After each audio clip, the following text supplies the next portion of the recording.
Now, because you have access to information, quote unquote information, even good friends of mine who went to top universities will tell me, I'll ask them, I was like, where did you, Facebook? Okay. But did you at the very least try and look at a source article, something with some kind of journalistic or academic integrity behind it?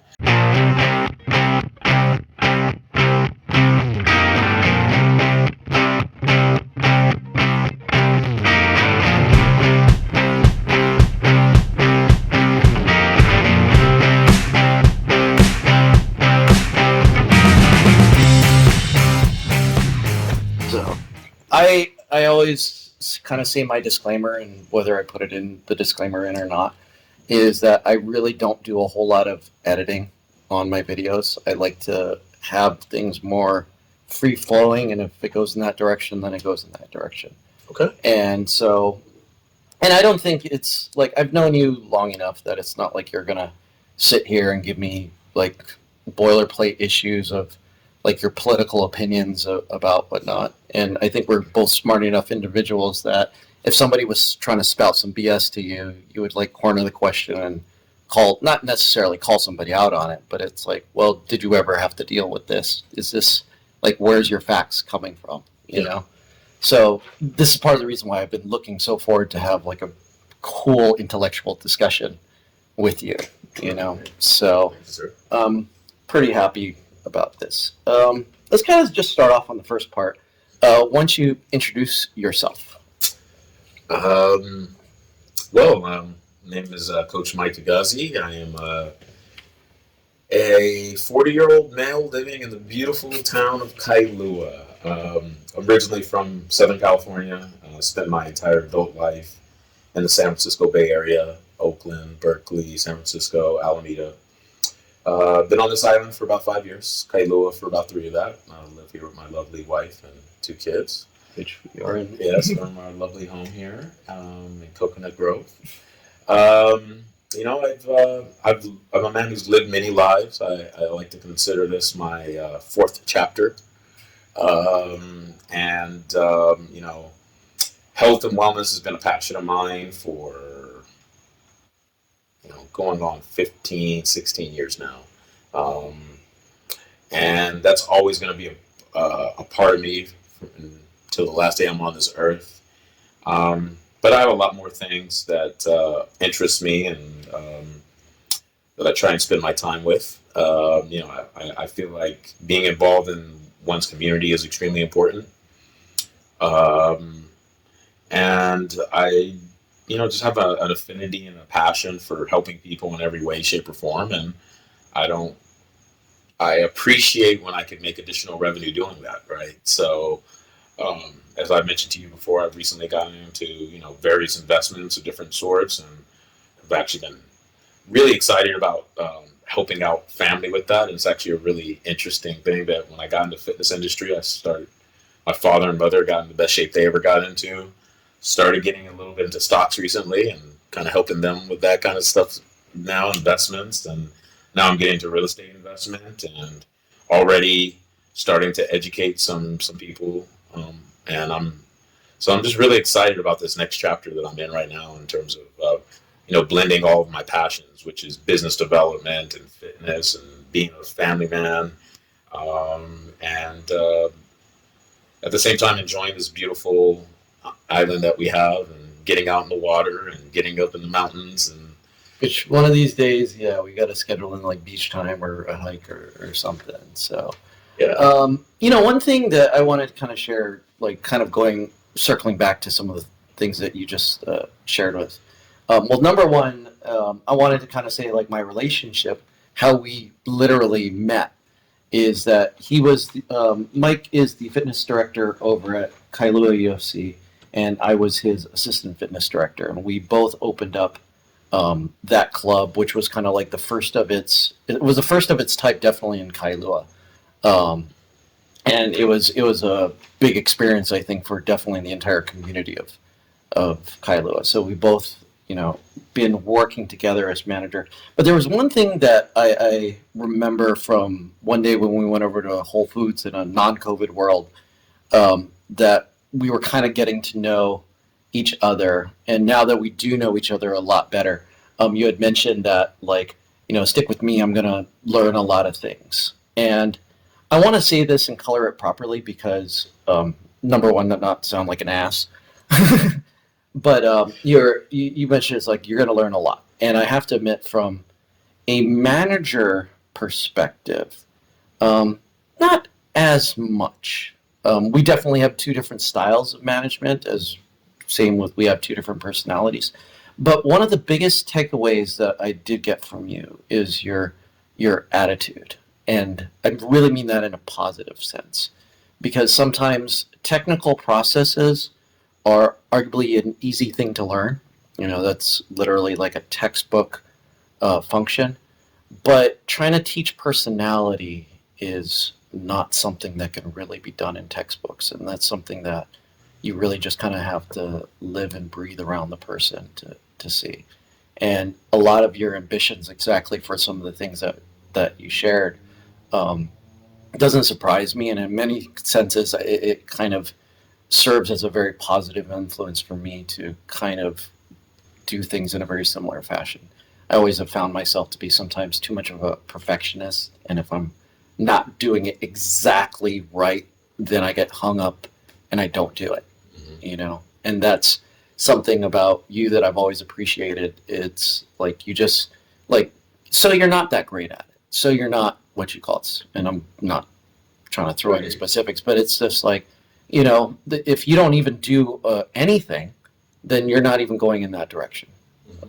So that's something that I've always kind of been more aspiring to. So that was a big lesson. Well, it I, was, if I may, I find it interesting. Well, actually, let me circle back to the first thing. You mentioned that we opened up the UFC Gym Kailua, and it's unique to the windward side of the island. In my mind, it is unique to the UFC brand. It is unique to Oahu, and in many ways, it's unique in the fitness industry on at least the west coast of the United States, which I'm most familiar with. And I say this because the UFC brand does an incredible job of fusing a mainstream commercial gym experience with martial arts, right? Which is unique in itself. Um, as you know, Honolulu is one of my favorite gyms. First gym I walked into that place, I fell in love with it. I actually wanted to work there, um, and we take of that energy from there and brought it to Kailua in a much smaller space and a, let's say, less rough around the edges demographic, and created a space that was unique because it did bring that traditional UFC grittiness and mixed it with the Kailua wellness, mellow beach town vibe. Very different than the Southern California beach town vibe, yeah, right? yeah, Um, and because of that, you're going to see a lot more wellness oriented activities and coaches and as well as members that are oriented towards that. And I think we've created a really special space. And as you know, and our first year there was a challenge. It was tough. It was rough. A lot of transitions in the organization, transitions in the fitness industry, changes in my life, your life. Um, but but I we also did, want to add that we did really well. yeah, and that's what I say. In spite of all those challenges, we did well, and by the time we had got things running like a well-oiled machine, we were the best in the company. More often than not, and multiple metrics. Um, and I think that really comes down to, yeah, we had a beautiful space. Yes, we have a great demographic. But I think it comes down to the people. At the end of the day, I think Scott Jones started a great culture with our MMA team. You created a great environment, or we did together, of education and professionalism being really important. You know me.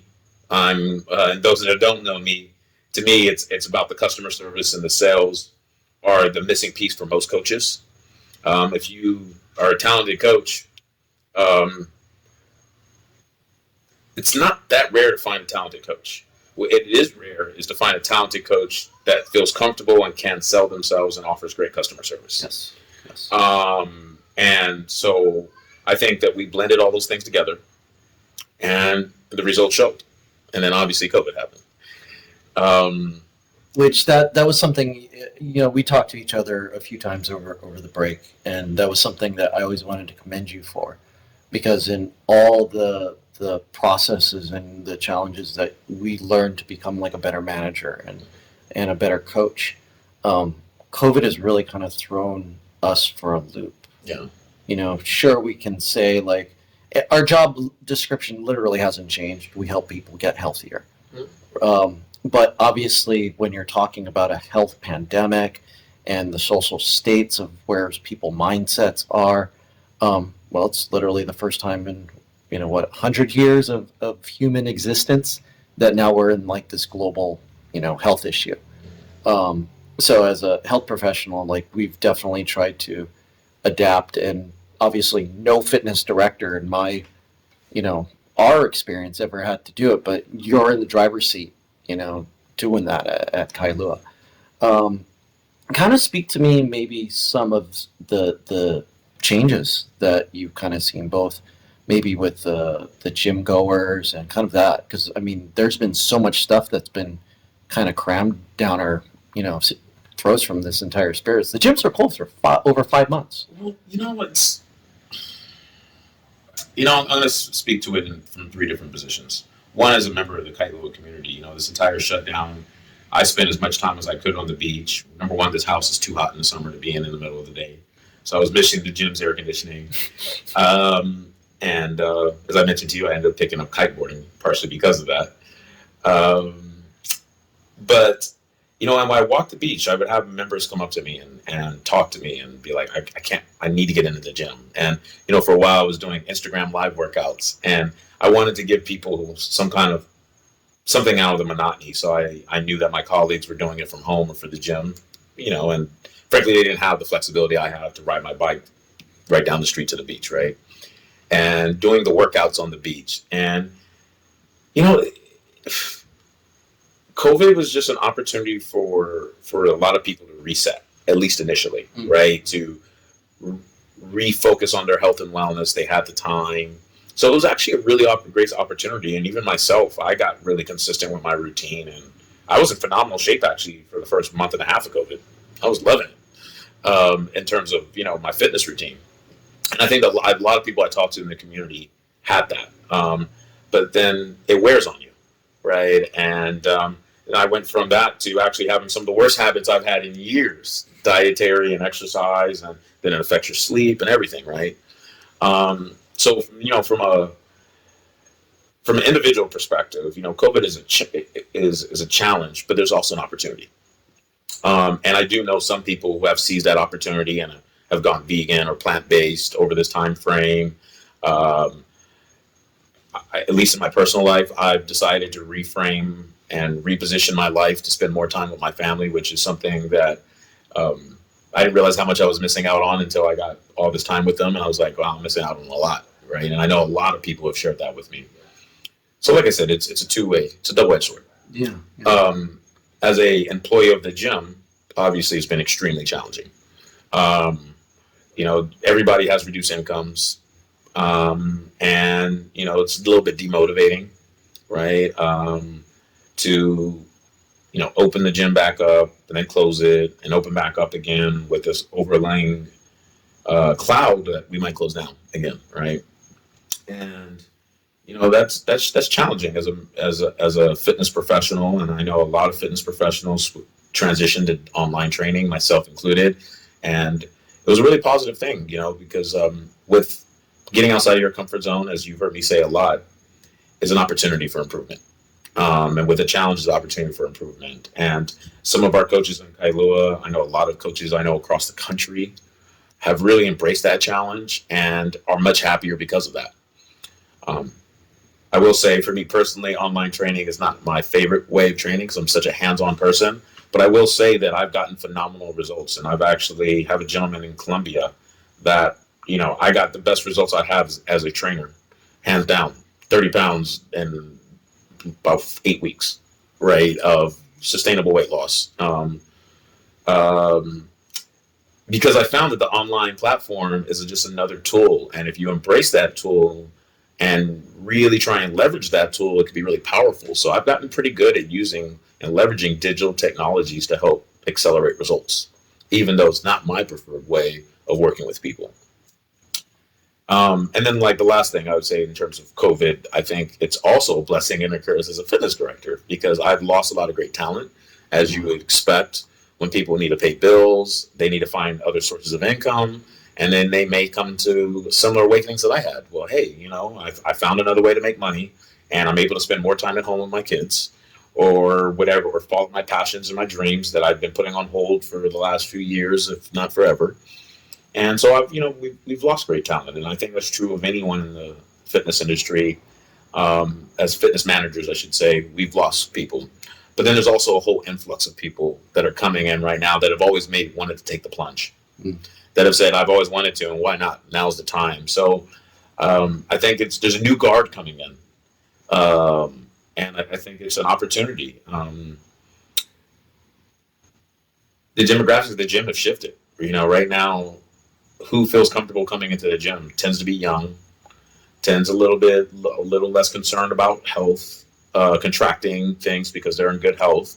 So obviously being Kailua right down the street from the Marine base, many evenings I walk in and I'm like, wow, I feel like this is the Marine base gym because the moms are gone, the folks over 40 or the middle-aged folks are gone, the kids are gone. And we still have a small center of our local community that's going, but a lot of those people, due to financial reasons, canceled, or just not feeling comfortable, or like myself, live in a multi-generational home, and they're concerned about potentially bringing something back to elder people in their household. So, but it's also getting us to shift to say, hey, these young Marines are officially now our target demographic. We now have a new demographic. We need to shift gears and find how do we have these young Marines understand that we are going to take them to that next level, right? And we're making some inroads slowly but surely. Let me. That's a very good point, and that's I could say I see some of the reflection, even over at Honolulu for sure. One thing, and obviously this wasn't a deep dive. This is the first time in a long time that I've come through Kailua, literally since the last time I saw you, and I thought it was a very interesting thing that the town seemed very vibrant. Like driving past, what's that Mexican restaurant near the main intersection across from Chevron? Yeah, I'm drawing a blank right now, but yeah. Yeah, and it was like seemed like a normal Saturday night, so to speak. And it's not that way in town, right? No, not at all. Not in the Kaka'ako area. And usually when I go home, like sometimes I'll take the highway, or sometimes I might just go past Blaisdell and just kind of take the slow road home. But it's a different look. Like definitely, like when I go to work, you're coming over the underpass. That there's like this homeless camp that's kind of built up on the side of the road just before the post office, and the police have kind of cleared it out, and then everybody moves back. So that's definitely something that has been more prevalent, and obviously it speaks to just kind of the economy and state of things going on right now. So yeah, that was a different observation of things. And also, I'd like to kind of go back to kind of one of your first points. One word that I've been hearing a lot that kind of to describe the mental feeling of COVID was forced reflection. I like that a lot. Yes. Right. So a lot of people, we start questions like, well, what have I done with my life? At whatever stage it's at. And it can be a very healthy reflection onto yourself, which, just like you said, some people see things as a positive and a challenge, and they go out to embrace it, the risk to reward ratio. But then at the same token, there's also like legit bad things that are happening, and a lot of it wasn't by no fault of our own.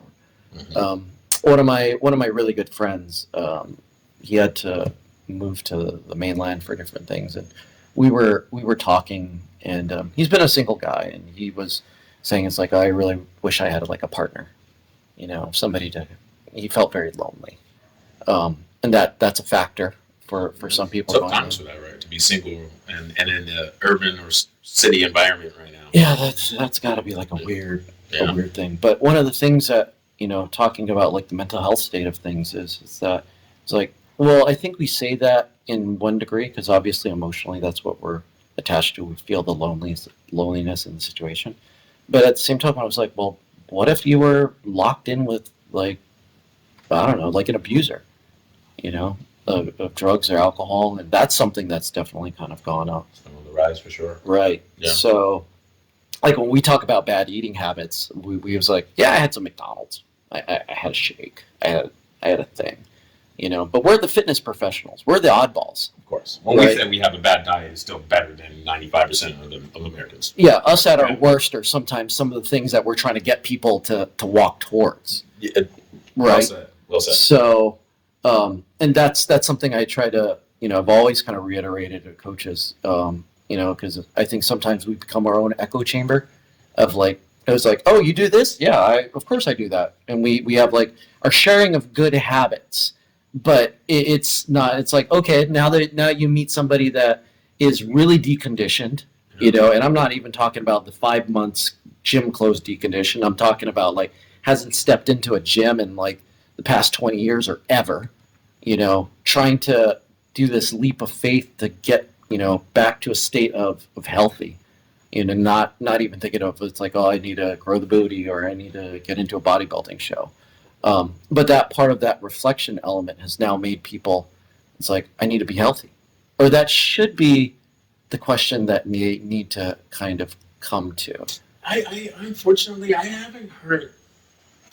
You're a fitness professional, so I'm sure you have had the same gripe that this whole thing is there's no conversations about improving health is the best solution to this pandemic, both for the mental stresses of loneliness and financial insecurity and being in close quarters with people 24/7 and being a stay-at-home mom and teacher all of a sudden, all the different stresses that come with this and legit fear of potentially you or a family member getting sick, or God forbid you have a family member that has fallen ill or maybe even passed.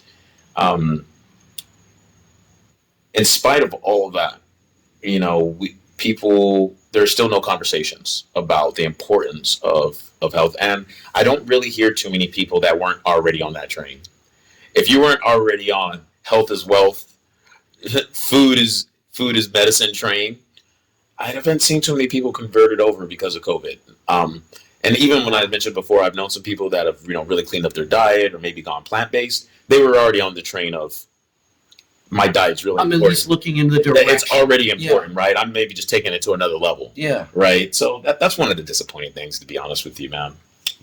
Unfortunately, opportunity squandered. Right. I think it was opportunity missed. I never let a good crisis go to waste. Ron Emanuel said that, and you heard it said a million times because there are great opportunities. When this is an opportunity for us to do a lot of things differently, for us to change our public health system, to change medical insurance system, how we think about vaccinations, how we think about nutrition. How we think about spreading of communal diseases, right? The one positive thing I will say is I know for a fact that Americans for the first time will maybe consider wearing a mask when they're sick, like the Asian community oftentimes does. Right. I know for now, my level of attentiveness to cleanliness in the gym is no longer going to be the exception, but is probably going to be more the norm for people. So I think at least when it comes to sanitary habits, that's going to carry on. But outside of that, man, it's a lot of opportunities missed, man. Not to delve in this too much, the mask issue. And one of the first podcasts I did, I think I was saying something and mask wearing, and I kind of expected it to be kind of a trigger issue. Was the mask policy obviously dictated by the state? How was it received? Like in the first side, and is that still an issue that you're dealing with? It's not an issue because by now everyone's used to it, and this public opinion has slowly shifted where it's not as contentious as it once was. And you know me, I'm open about my political views. I don't believe in hiding them, for better or for worse. Because because my political views are not just politics to me; they're life. Politics is not a game. Who you vote for matters. What you vote for matters and affects people's lives, and it represents what's important to you. And I think anyone who says otherwise is lying to themselves. Um, so, with that being said, I think a lot of people are actually reluctant to express their actual political views outright. But at least to me in my sphere, um, probably because they know I'm going to challenge them on it, and I'm not going to bite my tongue, and I'm going to do it in a way that is going to require you to back up what you say. Um, but I did get a lot of the people saying, mask is a hoax, it's a gimmick. I'm like, and so outside of the gym, I'm going to say it isn't. But hey, you know, you're outside, I'm outside, you do what you want, right? You step into the gym, I'm the number one enforcer. Now I've backed down from that a little bit because I too am worn out from being an enforcer of it, but I think it's a consideration thing. Whether or not you believe they work, whether or not you think that it has something to do with your political ideology, which it shouldn't. It's a medical, it's a scientific decision. It's not a political decision. You make your decisions based on the science, whether you agree with it or not off of your political position. That's what it should be. Yeah, that's what it should be, and that's what it shifted to. Like a lot of things in this world, right? People do things that make no sense for their own self-interest or their family due to political affiliations all the time. And I detract. I kind of lost track there, but no, I don't mind tangents, especially intelligent tangents. But I think that at the end of the day, I get really annoyed when people don't follow the rules. And you know me, like I'm not inherently a rule follower for following the rules' sake, but if it makes sense, if it's the policy, if everyone else is doing it, then you need to get on board. If there's consequences to other people for you not being on board, that's extremely inconsiderate. So, literally, I would all the time, I was like, and I try to be diplomatic. Can you please place your mask on properly? We really don't want to get shut down. And then I started up and I was like, I really don't want you to be the person that gets the gym shut down. I started upping the ante so they could really understand. And there was a point where I would be making. There's a lot of truth within. Yeah, exactly. You're not lying. and I had a lot of members come up to me all the time, man. There was initially one scared about their own health, but let's be honest, those people left relatively soon because it's important. It's impossible to have a 100% adherent policy with everybody in a facility at all times for over an hour that they're and if you have an issue with someone removing their mask momentarily, it's probably not the best space for you because that's just a reality. That's what's going to happen.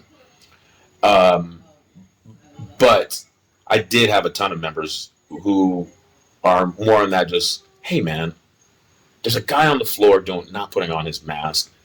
The gym just opened back up. I don't want this thing to shut down. Right. And I heard that from members every single day. And so to me, it was just really, the whole mask thing is like, do your thing outside, whatever, do your own thing at your own home. I'm a libertarian at heart more than anything, frankly. Do your own thing as long as it doesn't negatively affect someone else. And I just think it's really inconsiderate that you're going to do something that could potentially mess up a facility for hundreds of people, including the jobs and livelihoods of people. You know me, my financial situation, I don't necessarily need to work. And so for me, the gym opening up, I was more concerned about my staff and the fact that people's got families to feed and rent to pay. And I get really upset that someone's going to say, your families don't matter because I don't want to wear a mask.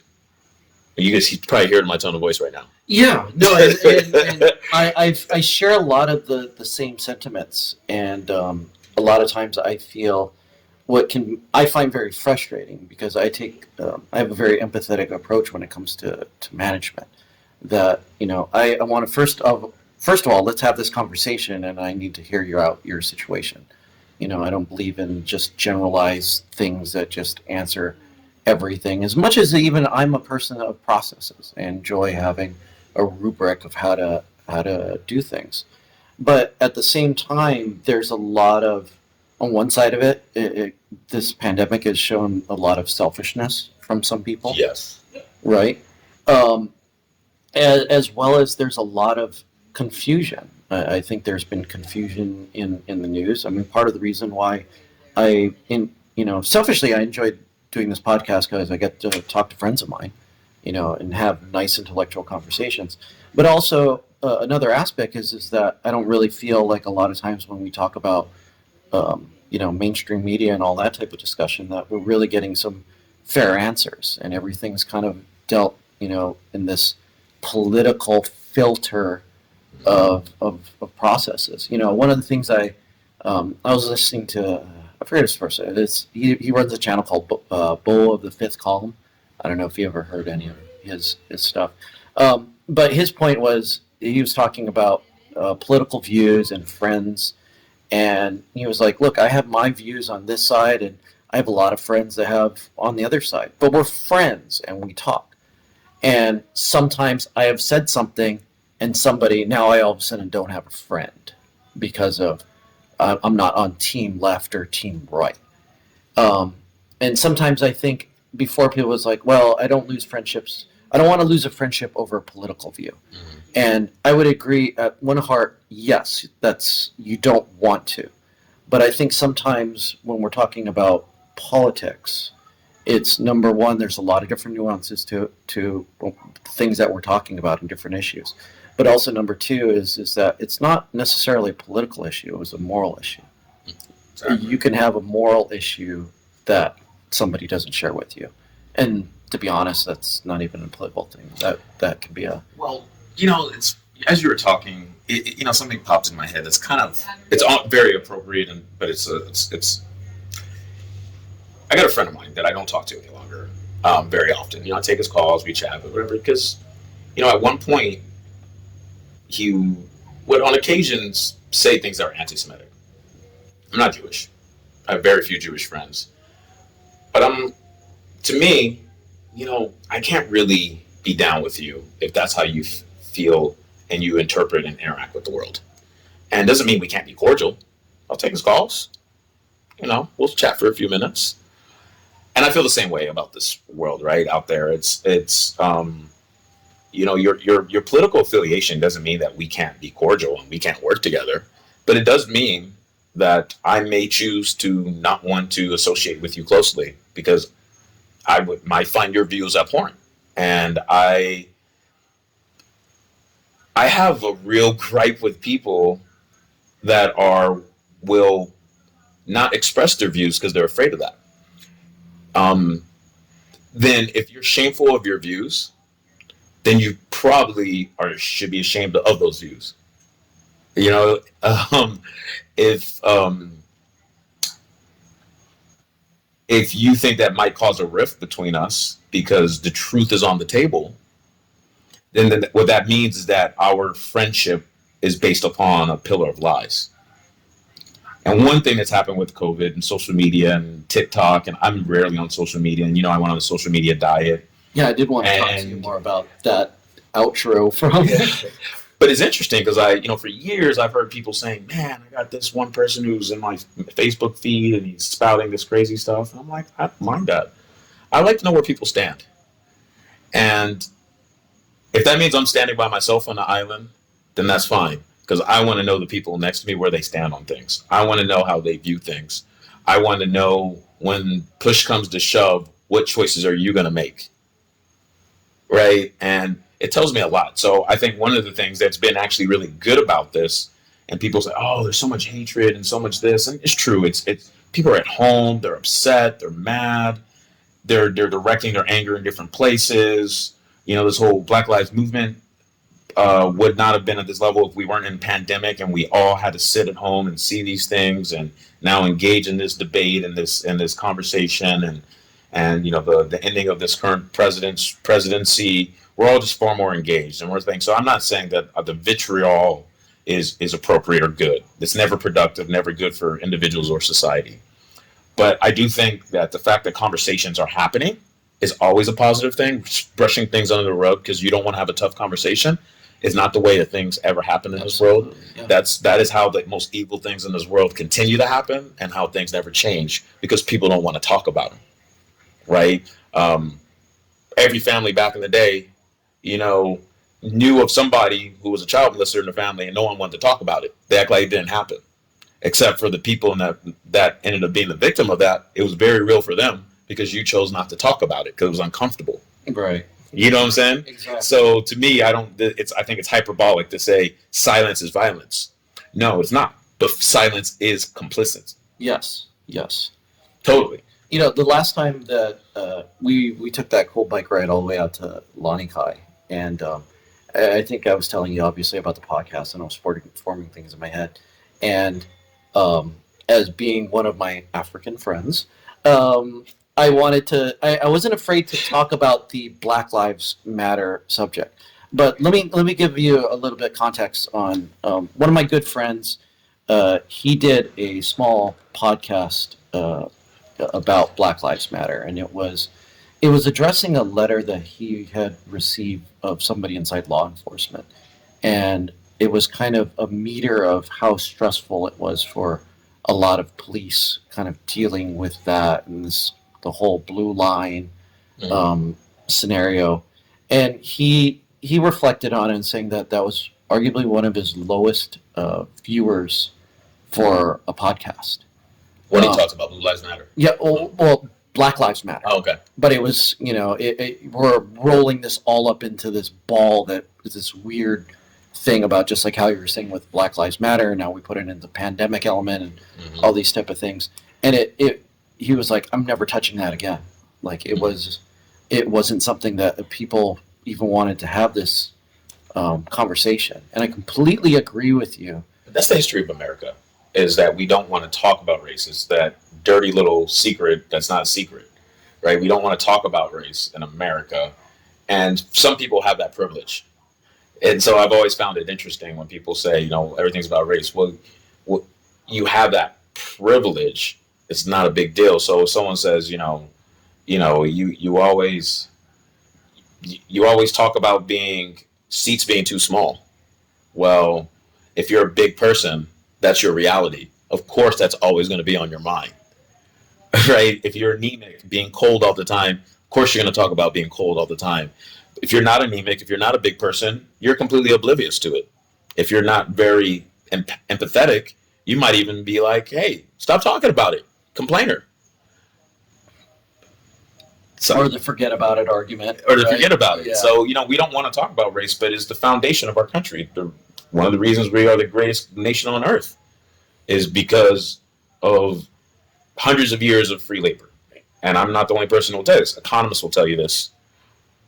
Even those that maybe have a different political view than me will say they might not put it on the number one thing, but they're going to definitely put it in the top three reasons why the wealth of the United States is there. ... Like they don't really want to. They'll acknowledge that industry, right, was what led to our success, right? Anyways, race is a challenging topic. Religion, all these things, right? And unfortunately, too often they're used as a tool of divisiveness. And you talked about the media. Yes. I don't think it's anything new that the media is divisive. Local television, I always hated when I was a kid because they always talked about the violence that happens because it gets eyeballs. Then we went to cable media.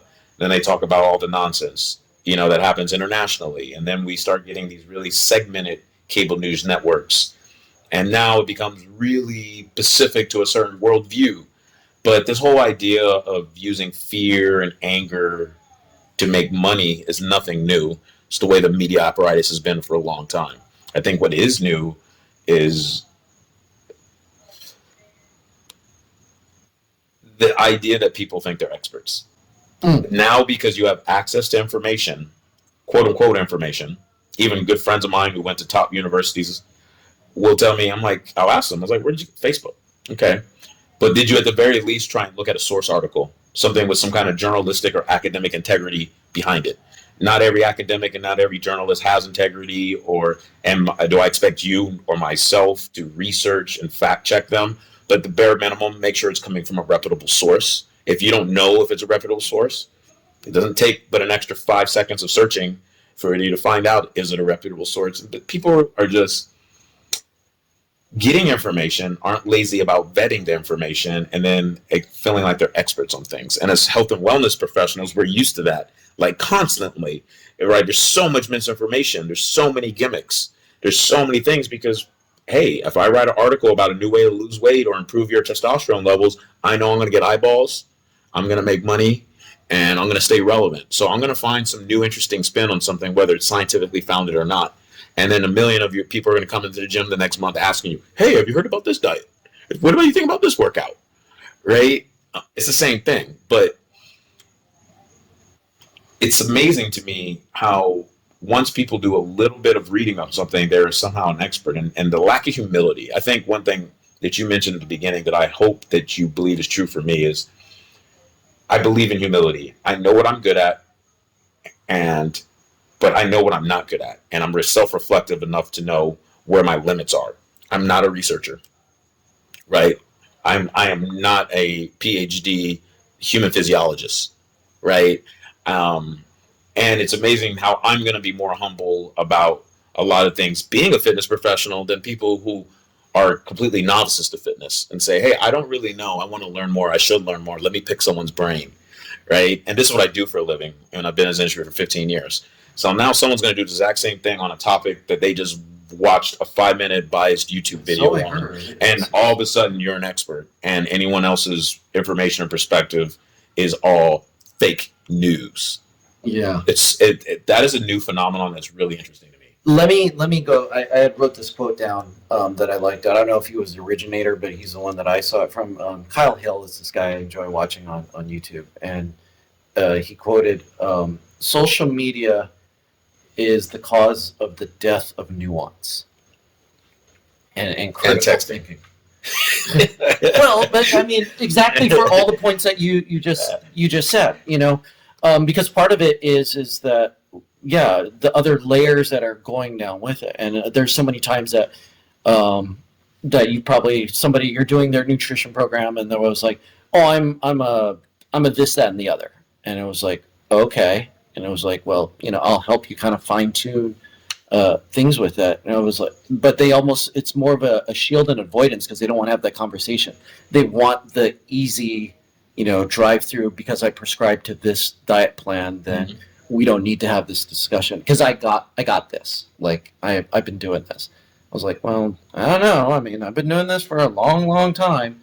And the fact that you're coming here and saying like, look, I have an issue, but you don't want to talk about the issue, but you want the solution. It already kind of shuts part of the door for me to have more information to help you out, And if you're coming with an attitude that you're not willing to be teachable, then I don't know what to say, Well, that's the whole problem right now that we have is I love how you use that term, teachable.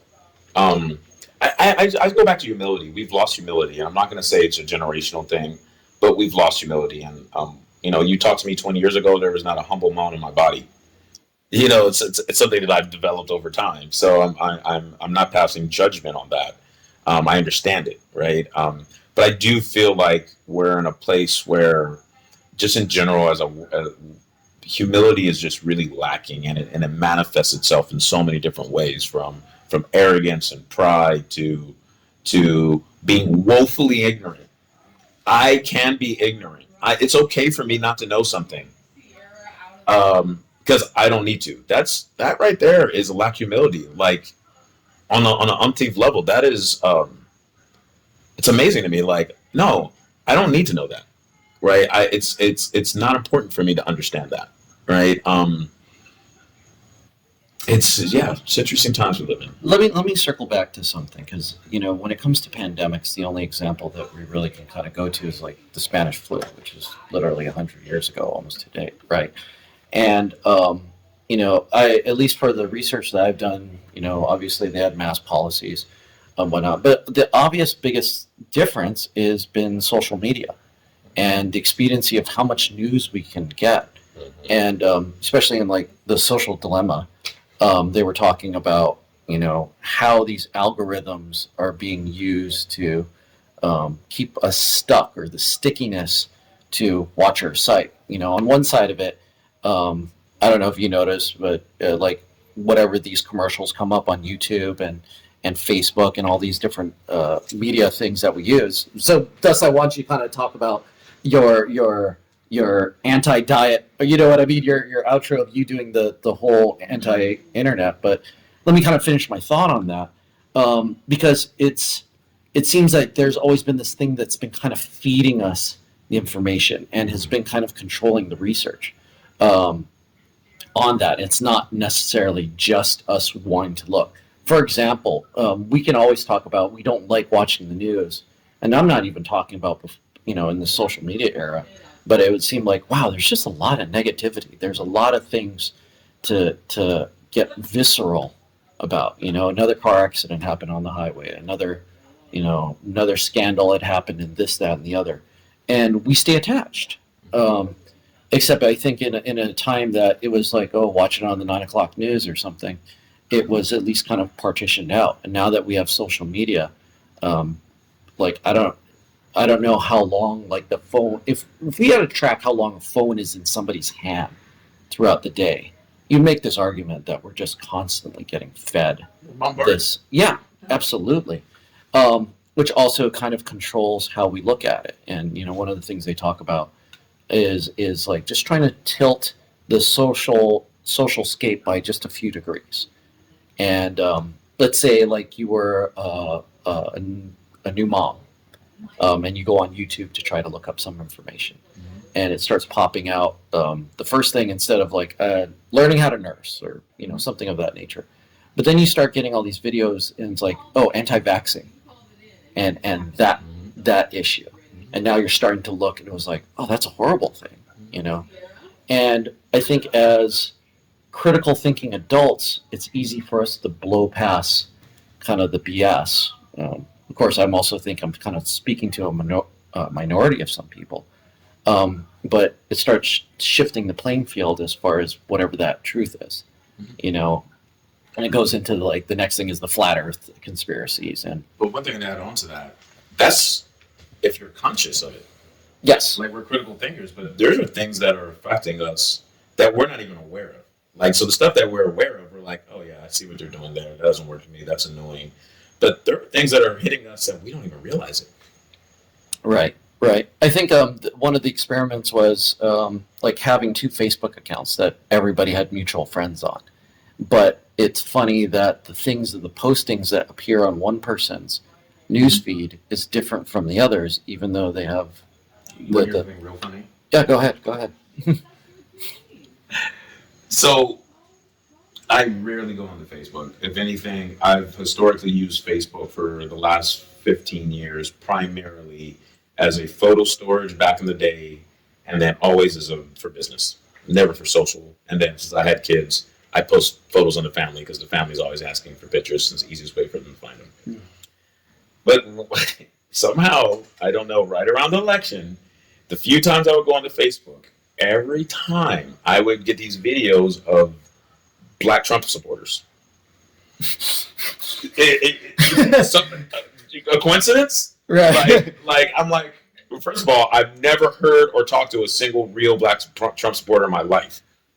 There's a big diaspora, so there's definitely Black Trump supporters, but it's a very rare thing. But somehow, like the 3 times I went on Facebook in the 2 months before the election, every single time, first thing would pop up is one of those videos.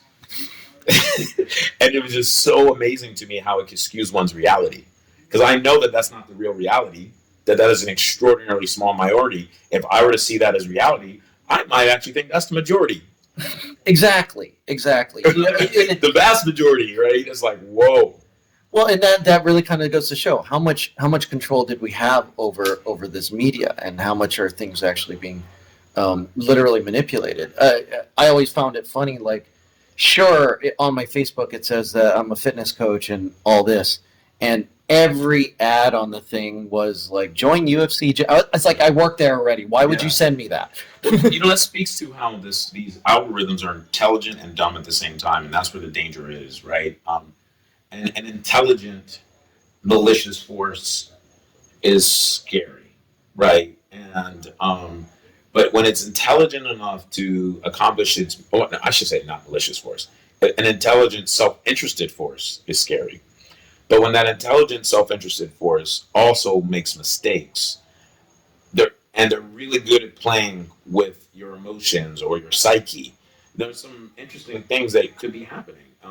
Case in point, or the ads you're talking about, right? You're like, it's smart enough to know you're in the fitness industry, not smart enough to figure out, even though it has geolocation and all this, that you go there all the time. So it's feeding you things that you think you want. And in theory, this whole idea of getting only ads that are relevant to you is perfect. In theory, only seeing content that relevant for you is great.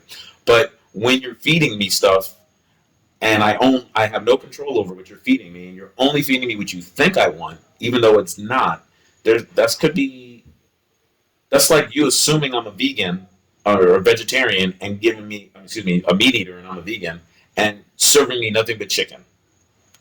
And maybe you'll change your mind this time. And I'm like, are you really helping me out? Right. Yo, your algorithm might be in your best interest or the best interest, but it's actually doing the complete opposite. Yeah, yeah, but I think it's like, well, you could also make an argument that's the state of what it is, but it's also something that's still evolving, you know. Well, so, and that's another issue about. Well, we talked about Social Dilemma Yeah. last time you came over to the house, right? And you had mentioned, I think, that you had not watched it yet. And Correct. there was a lot of information that wasn't new to me there, but I liked how they brought it all together, and I liked the speakers, and it just drove certain points home. And one of the things that we know is that our world is in an existential crisis. And let me say this: every generation we're in an existential crisis. Every generation, this is the craziest thing. Every election is the most important election in the history of our country. So, taking forward is worth that right now we're in an existential crisis and our society is changing rapidly. Many people think not for the better. But one of the things I really loved about Social Dilemma is they offer constructive.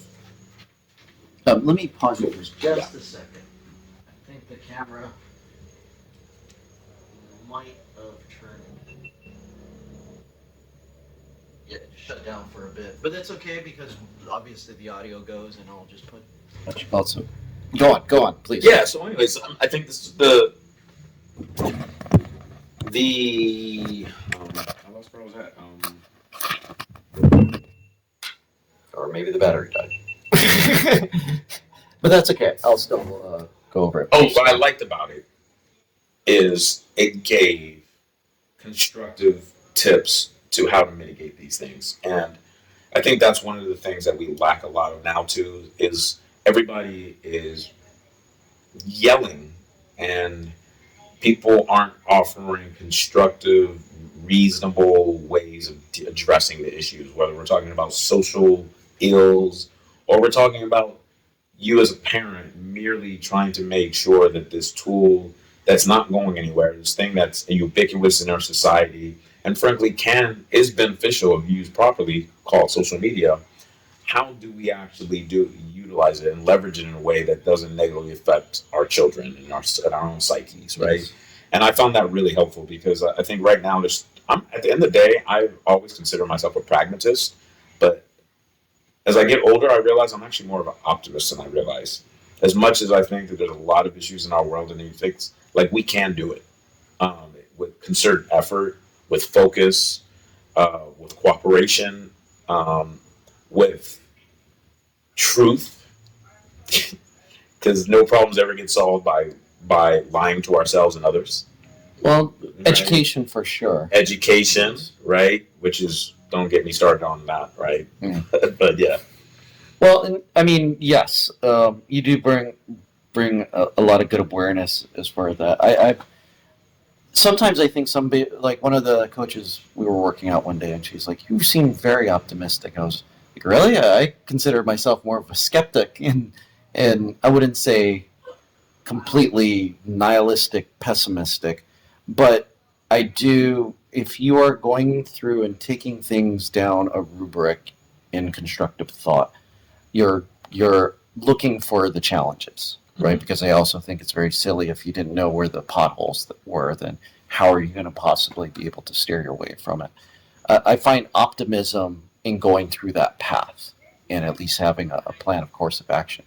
what I feel nowadays sometimes is that people become very frustrated because there doesn't always seem like a plan, or the plans that are being posed to us can seem like a lie. Oh, Um, they're oversimplifying. yes. Using an analogy from the fitness thing. They're like, "You're fat. Stop eating so much and start running." Is essentially our discourse right now. And other people saying, "Stop calling me fat. I can be fat if I want to."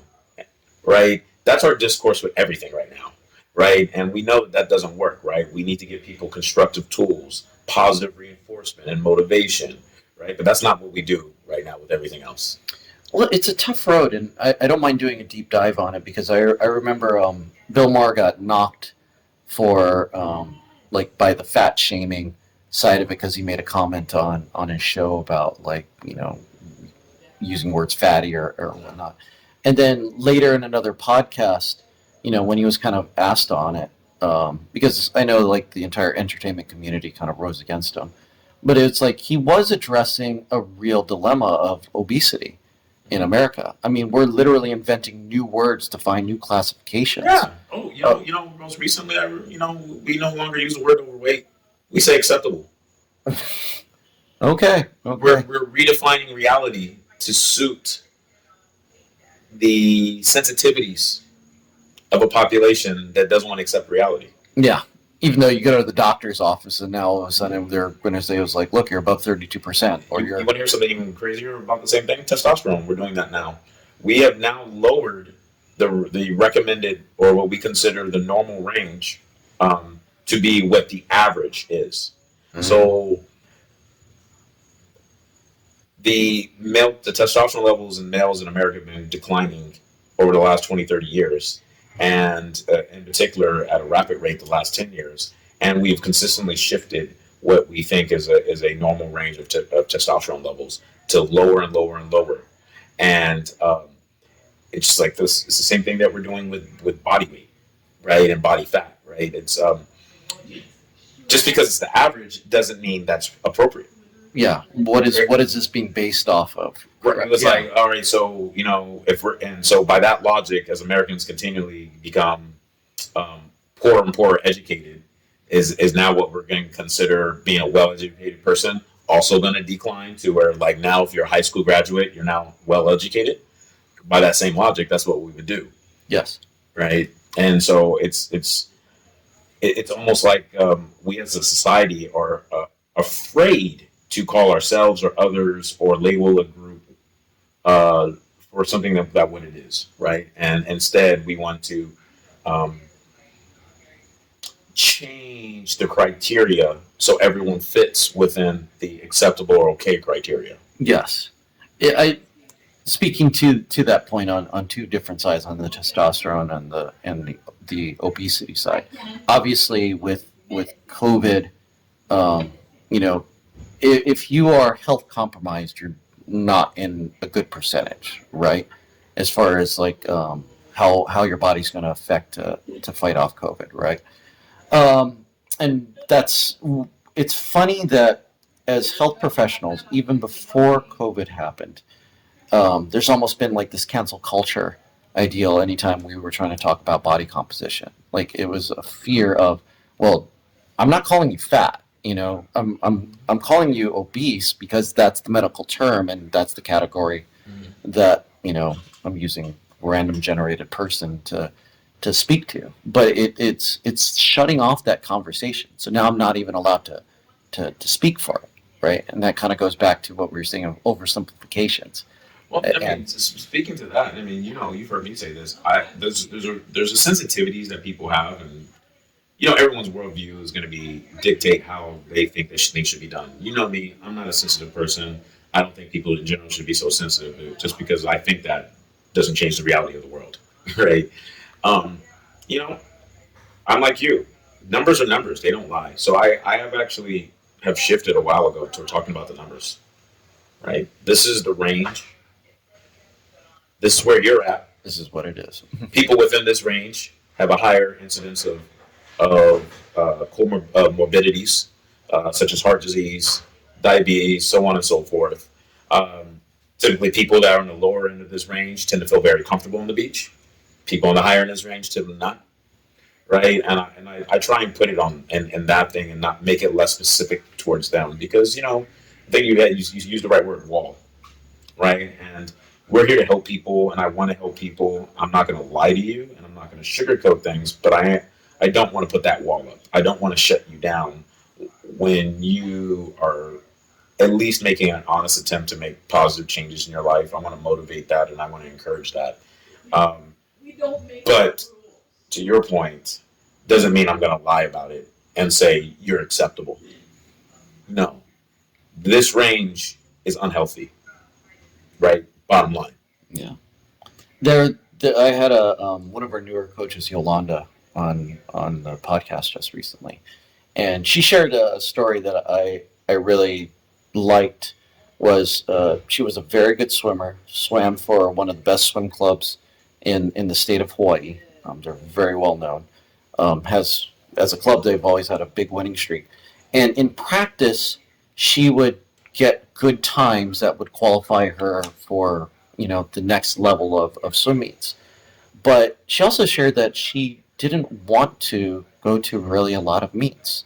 And it was this type of performance anxiety that she would freeze up.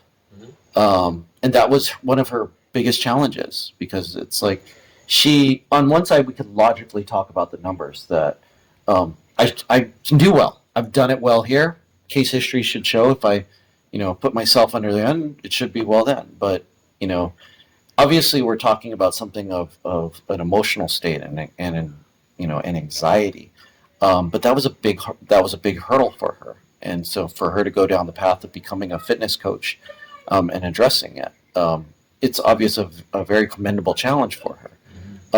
But now that we're talking, if I had to expand that out of people that you're throwing all these fears into, you have all this social media stuff that's kind of speaking falsities. And it's kind of beating down on this self-image or performance or whatnot. And I feel that there's a lot of people, and speaking again, when you talk about the demographic of people coming into the gym, they're younger, So people that they're, for argument's sake, are kind of more on the fit side, are not as concerned of COVID as far as the odds are they're probably going to survive it. Um, but those aren't the people that need to be healthier. Yeah. I think Right? it's the saddest thing about it. Like, the seniors that can't go to the Y. And as you have probably seen, when you're a certain age, the decline is very quick. And when you stop moving at a certain age, you start declining. And so I think about that a lot, right? I Yeah. think about the kids. We've talked about this before in childhood diabetes. Yeah. Kids who can't move, who already didn't move enough. And now, maybe the limited amount of movement that they had through recreation at school or school programs, or just even the simple thing of walking to school, that might have been the only exercise they got, right? Or We for know the that fact that 10 months into this, a lot of kids have just been at home homeschooled this entire time. exactly, and we know that school lunches aren't healthy, but for some kids, that is the best nutrition they get all day, or the only nutrition, right? And so, I think those that always are at the margins are always the ones hurt most by things. They're always the ones left out when things are good. And they're always the ones hurt most when things are bad. Yeah. Right. And so, yeah, the seniors and the youth, man. I mean, I talk about my wife all the time. Our daughter, she's 2. We love the fact that she was getting sick in kids club all the time. Well, no, I won't say I love it. The silver lining of her getting sick in kids club all the time is like she's gonna have a strong as hell immune system. When she goes to preschool, she's gonna be great because she's getting exposed like kids typically do in preschool. And then now a year later, we're like, I'm worried that she lives in such a hyper sanitized world, and I've seen it before. Kids that grow up in a really sterile environment with parents like that tend to have all the allergies, tend to get very sickly because their bodies never developed a natural capacity to deal with the pathogens in the world. If we had a microscope right now, we are nothing but surrounded by pathogens 24 hours a day, 7 days a week. The solution is not to try and be in a sterile environment. The solution is to develop a strong immune system. And I'm also concerned about that because there are already parents that are neurotic about hyper sanitizing stuff and all that, and now that's going to be their norm. And I think there's just a lot of kids that are going to have some social and physiological and immunal consequences of this. Well, and one thing is also that She's had the privilege of being brought up by two parents that have a high level of competency and degree within the health industry. And that adds to the awareness of it. But obviously, this is not the same situation for a lot of families out there, right? And this is one of my two biggest points right now. Is number one, um, when everything shut down, we all had our varying degrees of how good we were in shape, um, both mental and physical.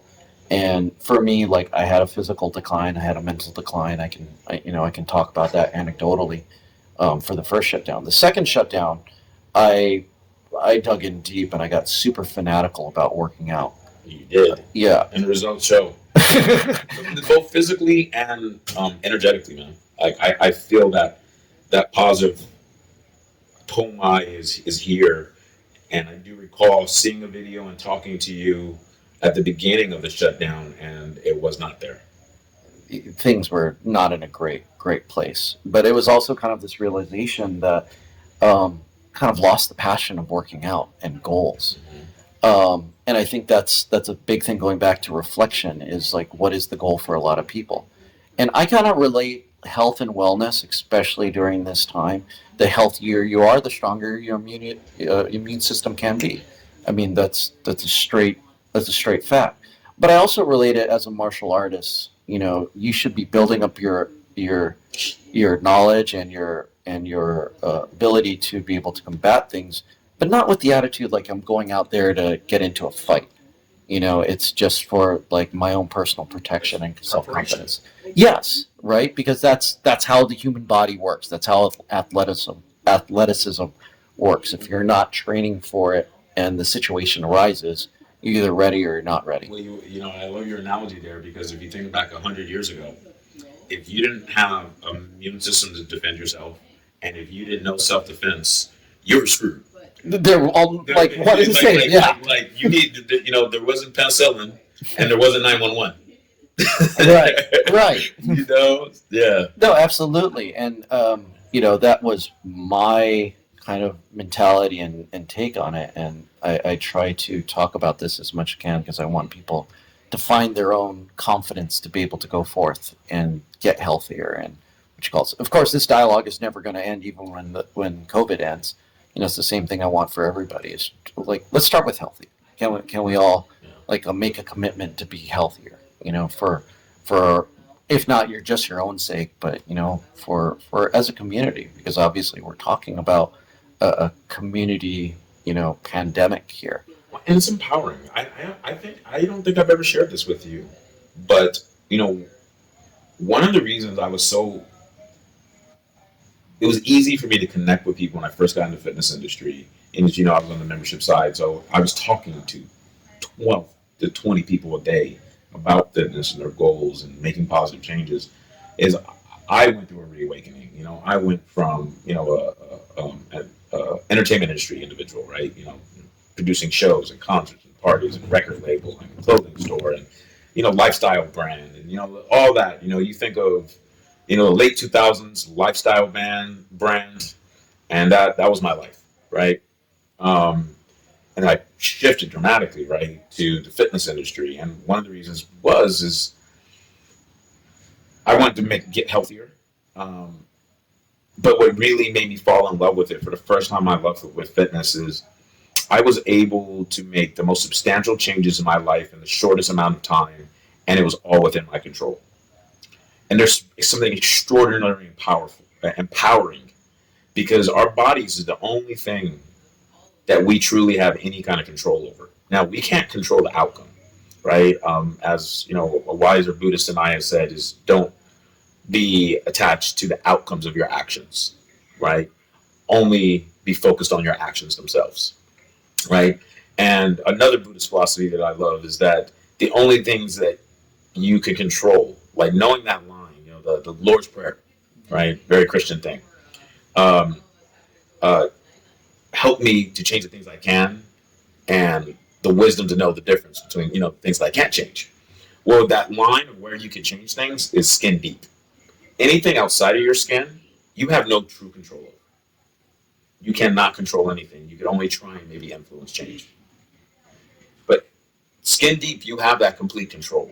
Some would even say martial artists, Eastern philosophers, that you could literally change yourself on a cellular level with your mind and your thoughts.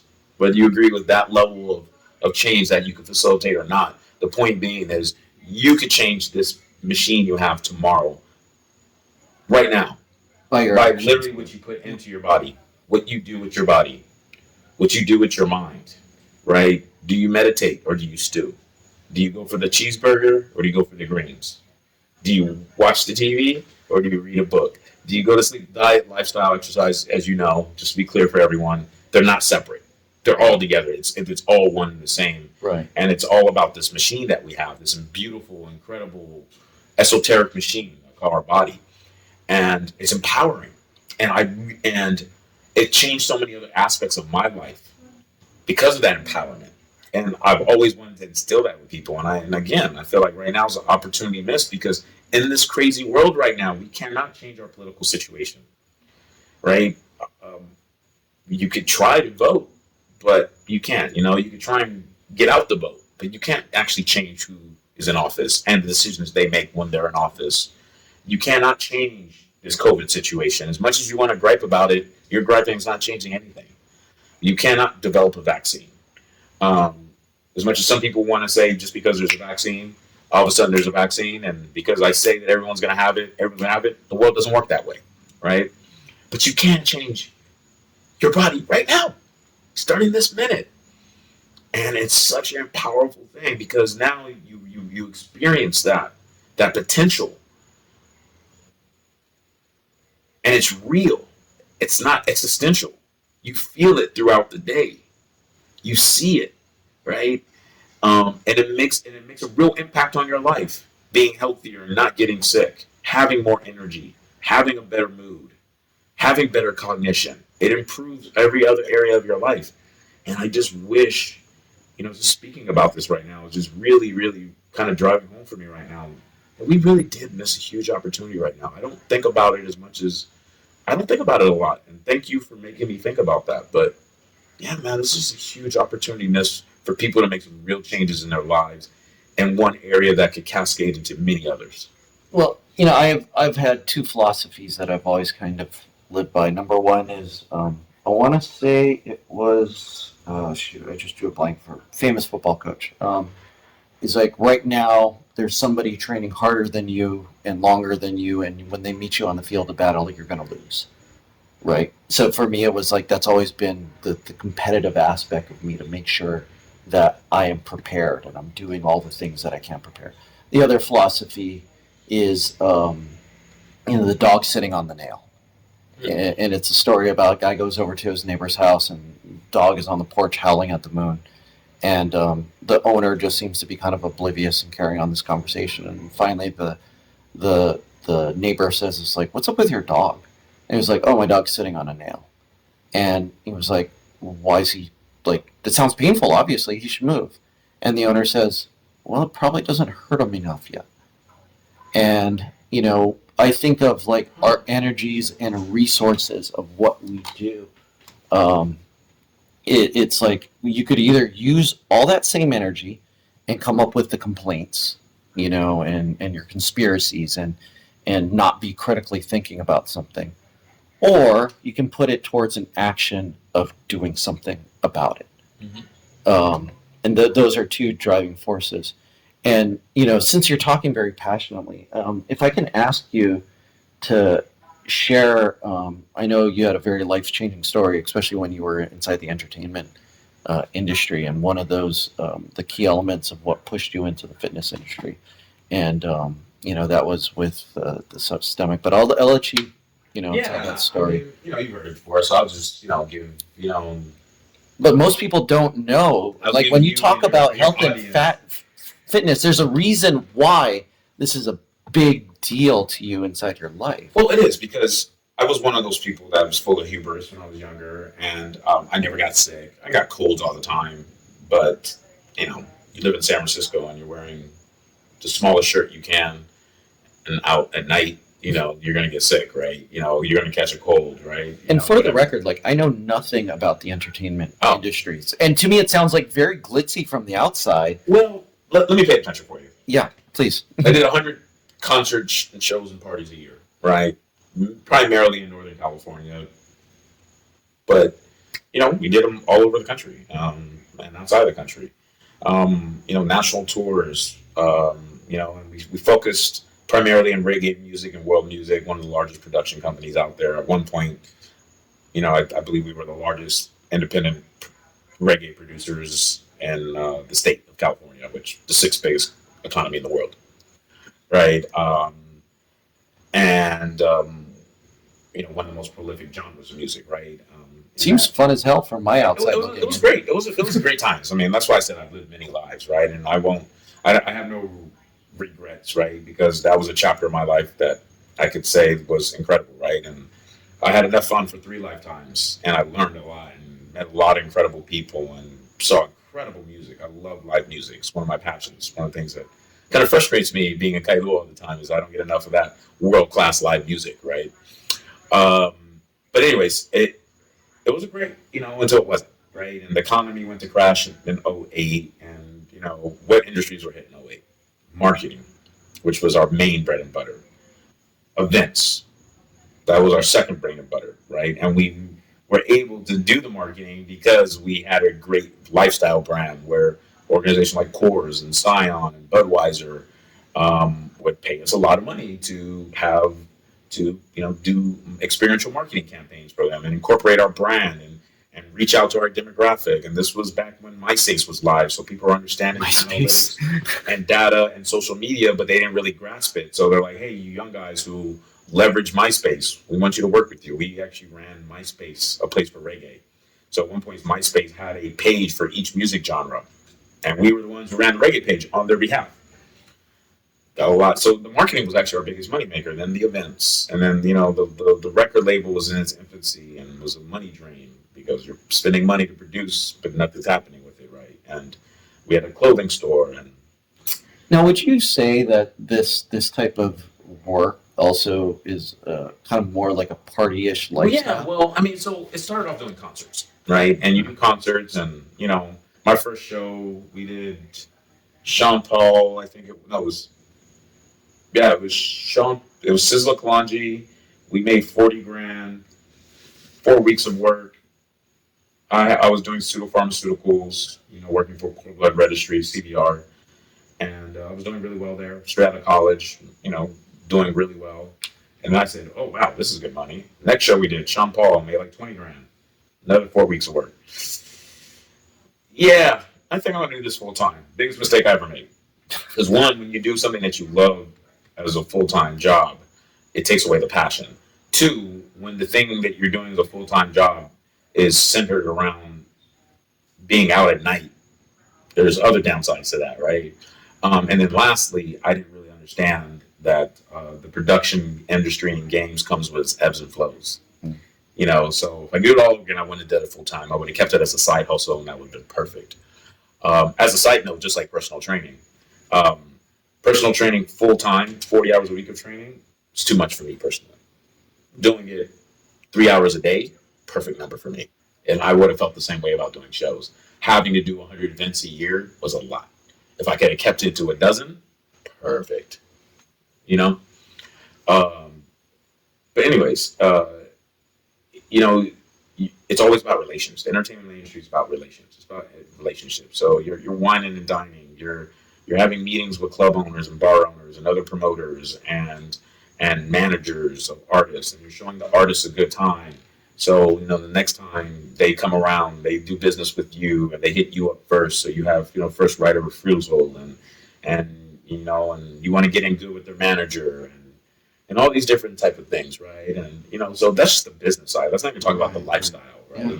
Yeah. I was in that industry as a single man and as a man in a relationship, and how you conduct yourself is going to vary based upon your status, right? And it can definitely be a lot of fun, but there becomes a point when you get tired of things, right? And for me, um, I got tired of that lifestyle, right? That it just it's only good for so long. It's not fulfilling, right, after a while.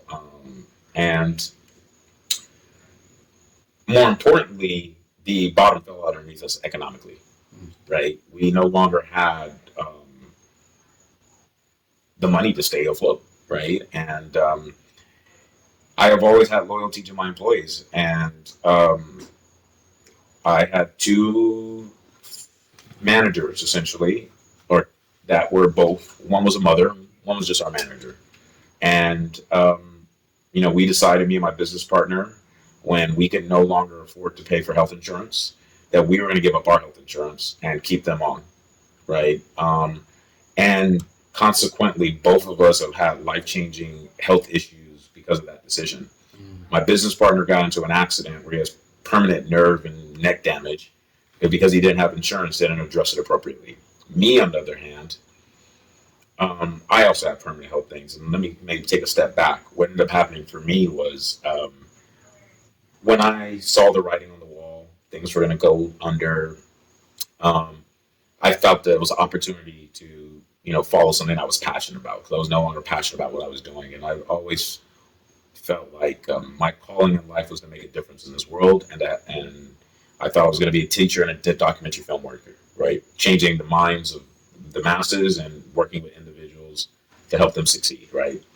Life took me in a different direction, but I always wanted to get back to that. So, um, you know, President, or excuse me, Senator Obama at the time was trying to get elected, and I felt like it was a really powerful symbol that there's a potential to have the first black president. I knew that Colorado was a quote unquote swing state or purple state, and I had worked with organizing students on the Berkeley campus when I was an undergrad.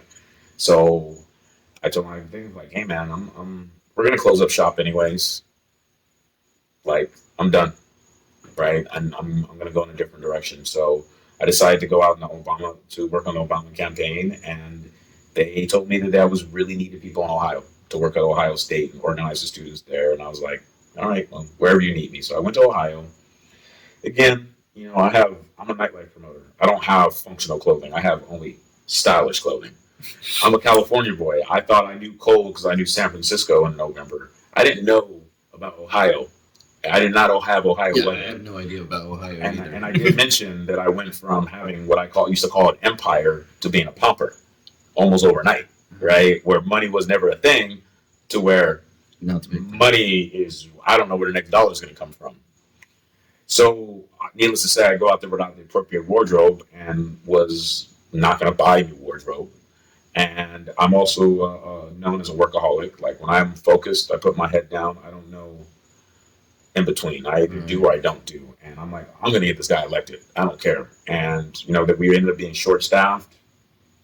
They ended up saying, hey, we really, unfortunately, they did not have enough volunteers that were willing to go into the black community. We had a lot of volunteers from all over the country. So it was the handful of black volunteers and a couple other people that were okay with it that ended up going into the black community. So again, we were short staffed. And I'm glad that happened. I'm so glad it happened. I don't want to go into too super long details, but basically what happened was I ended up being in charge of multiple precincts. Usually only have one. I ended up being in charge of three.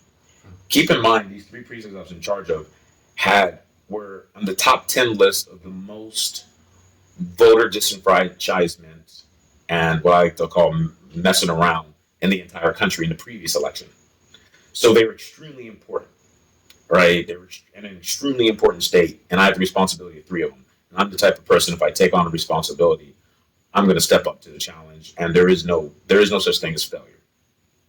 For better or worse, I don't believe in failure. If I commit, I'm going to do something. It's going to get done, right? And it's going to be done well. Um, and yeah, so I put my body on the line out there, and I was out there in the rain. I was out there, like, hey, my ride. They had a rental car that they would pick us all up and drop us off as we canvassed areas. I'd be like, hey man, I would take the bus back to the place I was staying. I was staying with a really nice Jewish professor at Ohio State's house, and and she was even getting worried about me. She was I'd be coming back at like 2 in the morning, right?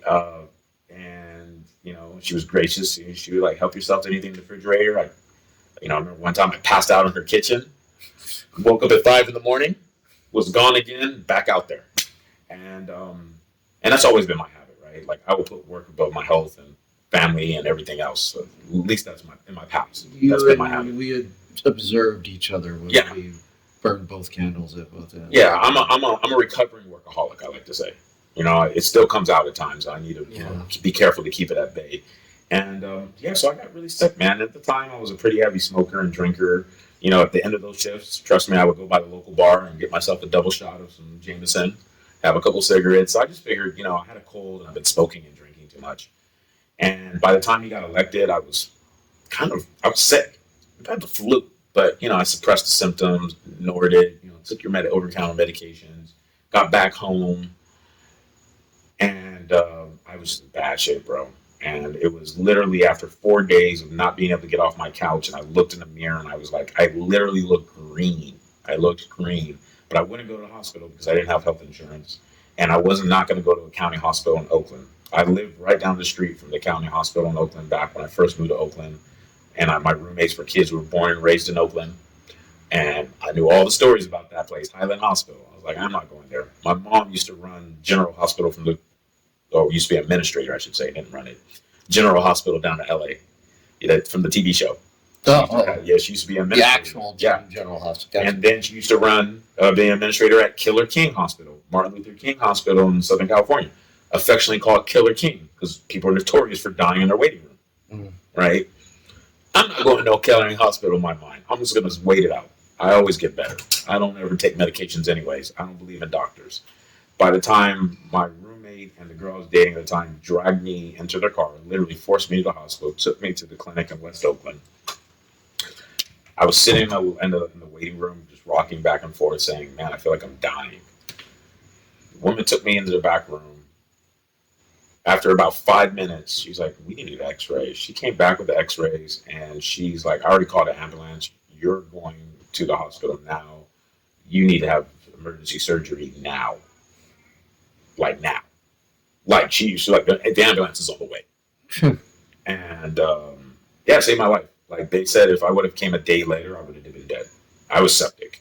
So basically, what happened is I had essentially something similar to walking pneumonia, and it had been in my lungs for so long that the infection went from a liquid form to a hard form, so it had cauterized around my lungs. So in order for them to get the infection out, so I could heal, they literally had to open up my lungs, open up my side, and scrape out basically the outside of my lungs and lung cavity to remove this infection. So it's basically some bacterial Yeah, pus or something. yeah. Think of a pussy infection that becomes hard Yeah. to the point where my lungs had gotten like compacted and was coated like in clay. Think of it that way, right? Um, so after that whole experience, a friend of mine visited me, and she actually worked at Crunch Fitness as operations manager. And I was in tears, just like I got to change up the way take care of myself. I got to change up everything. I was already ready for change, as you heard me say, because we had lost our empire. So I said, why not? Why not? I'll work at the gym. That's it's not my skill sets and I'm a little bit overqualified for that, but I'm like, she said at the very least you get healthy. And I did, and I just was going to do it as a stepping stone while I got my post bad and was going to go to med school and do all that. But I ended up really enjoying it, and I went from within 6 months from being 130 pounds, skin and bones, literally, because I was in a hospital for a month, just staring at the ceiling. I'm like, oh, this is what it feels like to be in prison, staring at a ceiling, prison bed, right? For 6 months. A whole month. Oh, It was 2 weeks. Got out the hospital. Was supposed to be on bed rest for 2 weeks. Went back to work within 2 days. Of course, it came back because, like I said, I was a workaholic, and went back to the hospital for another 2 weeks, and then finally I was good after that, quote unquote good. But anyways, so I got into the game, and I went within 6 months from being 130 some pounds and having a horrible diet and smoking habit and everything to quitting smoking, quitting drinking, uh, sleeping 9 hours a night, 85, 180 pounds, um, lean, 10%, 12, 10, 12% body fat, feeling good, feeling athletic. Um, yeah, and I was like, the rest was history. And I'm a human being like everyone else. I go through peaks and valleys and ebbs and flows. But once I went through that journey and I was able to change my condition from being a day away from dying to the best shape of my life at 29 years of age, like literally within 6 months, and I didn't have a lot of money. I just lost everything, tons of debt, considered declaring bankruptcy, didn't, just, just stuck with it. Um, I didn't have a lot of support. All my friends were living a different lifestyle. I didn't have any friends in the healthy lifestyle range.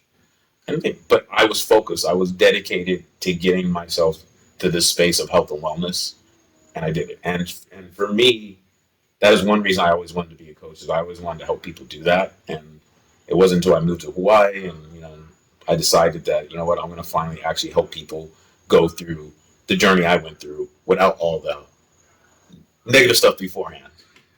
Well, obviously that's a very thank you for sharing that. First of all, it has a very almost a what's that guy's name? David Goggin kind of. It really kind of shows your tenacity on things, and that's one of the things I wanted to start off this podcast and mention about. One of the things I know you as a human being and a person that I really appreciate. And personality is, it's hard to teach, but it's good to see when it's working and obviously anecdotally it's for how much it's really kind of changed for you. Like my story when I got into the fitness industry. Sure, I was always an athlete back in high school, but I went completely, nerd post high school, and I got into computers and got my degree in 2D and 3D computer animation. Which I want to kind of just share a little bit because I find it's going to be kind of relevant. I got started into it because basically Furlough Fridays for teachers happened. Mm. And so, from an economic standpoint, I just took literally a 50% pay cut. Wow. Well, it was unintentional. And I say this right now because they're relooking the Furlough Fridays, which is going to spell out about 10% pay cut, which is similar to what happened. What is this, 10 plus years ago? But for me, it was 50% because they just said, screw it. The arts is not a program that we have the luxury to being able to. Oh, they got rid of the arts. Yeah, and right. This was about 15 years ago. Yeah, right. And then we haven't seen the arts come back since. Yeah, it's different types and shadows, but I mean that's kind of systemic as far as anytime there's going to be education budget cuts, they start going towards well, let's cut the arts, Yeah. But besides that, that was my thing. I was it was purely financial, similar to yours, but not in the same degree of debt. It's I just need another job. That's what this amounts to. And I got into TV and acting and whatever could pay. That's when you got into acting. That was the entire timeline, So For those that don't know, look up Pomai Brown or Garment Brown. I don't know what you go under on your stage. It's Pomai. And look up Pomai's Studley acting photo. And I have to put a disclaimer out from this because I'm no who's who in the grand spectrum of entertainment, but a person. Did you ever watch 50 First Dates? Do you remember? Did. Obviously, it's a dated movie. I don't remember a lot of details about it, but I do recall watching it. Do you remember the tattooed chef? No. He was kind of one of the bigger local. Mentioning that was you. No, he's another guy by the name of Pomai Brown. Okay. And it's funny because he was one of my first, getting onto Facebook that he's on name alone, I have to friend you. And he looked at my profile. I was like, Command Magrab, yes. And so that was our connection. And so he made a name for himself in the entertainment, doing different acting and whatnot. And he's still an entertainment. He would actually be a good person to talk to on the podcast. He's a musician and whatnot. But a lot of times when the name was used, people thought I was him and he was me in different roles. Of course, we have completely different body types. But super, super good guy. To a lot of casting agents, they probably don't know the difference. Well, it's weird. Yeah, from obviously when you go in for an audition of something, you just sign it at the front and you look at the name list of people. And on one side of it, I think as a guy with not being typecasted, but obviously I have a look that you see a lot of the same people on the list, and I was like, I get it. I know what you're going for. You Yeah, know, of this course. is this look. Yeah. But to kind of round back from that, that was it was really it wasn't a thing of like some high school aspiration of I'm going to be like the next biggest Hollywood hit. It was like I need money. I need Yeah. money. I'm going to hustle and do as many auditions as I possibly can. And that was And I for have a both. great physique, so why not make money off of it? Well, the funny thing is, if I had to say a bragging point about myself, it was I was very broke. Going back to like I lost 50% because they just cut out my entire program, and I was still having a part time teaching job over at Yolani, and that was basically about it. But all the my Farrington work and all the state stuff was gone. Um, so yeah, I was just trying to do anything, and obviously, if I'm broke, I'm living off of like cheap fast food.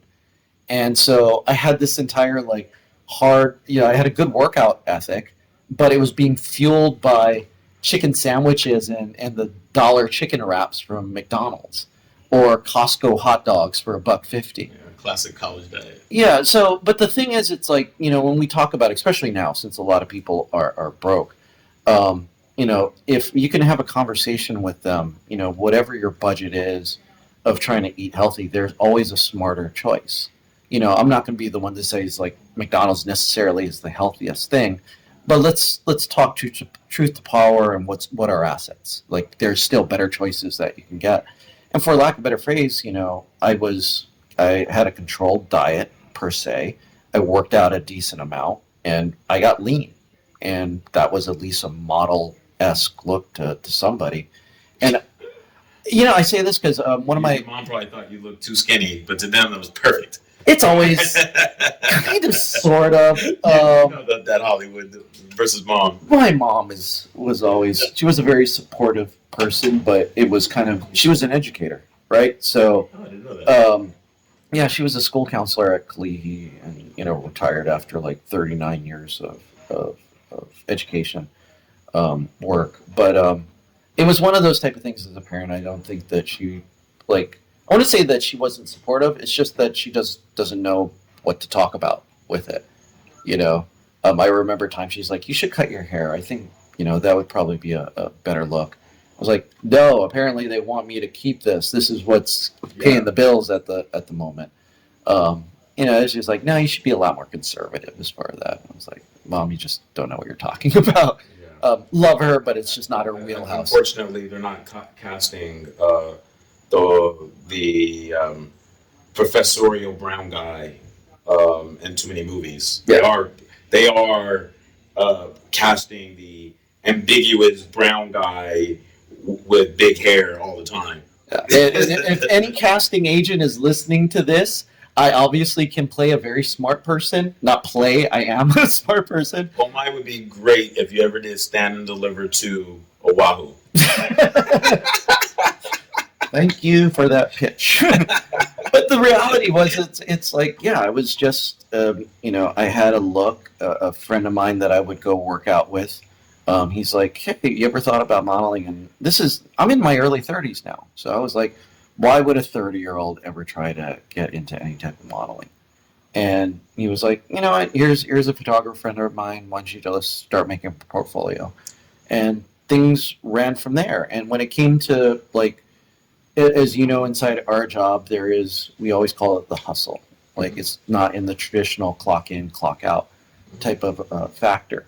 But that was where I started to learn how to hustle because it wasn't that you just sit back, go to a talent agency and everything rolls in. You actually learn that you have to go talk to people and make connections and all that side of it. And lo and behold, one of my other workout friends, he said, "Hey, we're opening up this new gym down in Honolulu," and UFC. it was supposed to be like, yeah, you had a martial art background.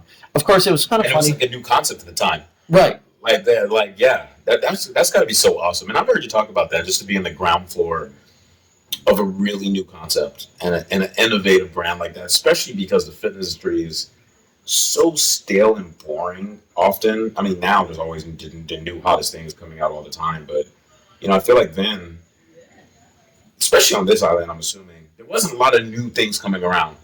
It was your bodybuilding gym, your 24-hour fitness, maybe your athletic training facility for these high school athletes trying to make it to a D1 college, and that's about it. I'm assuming.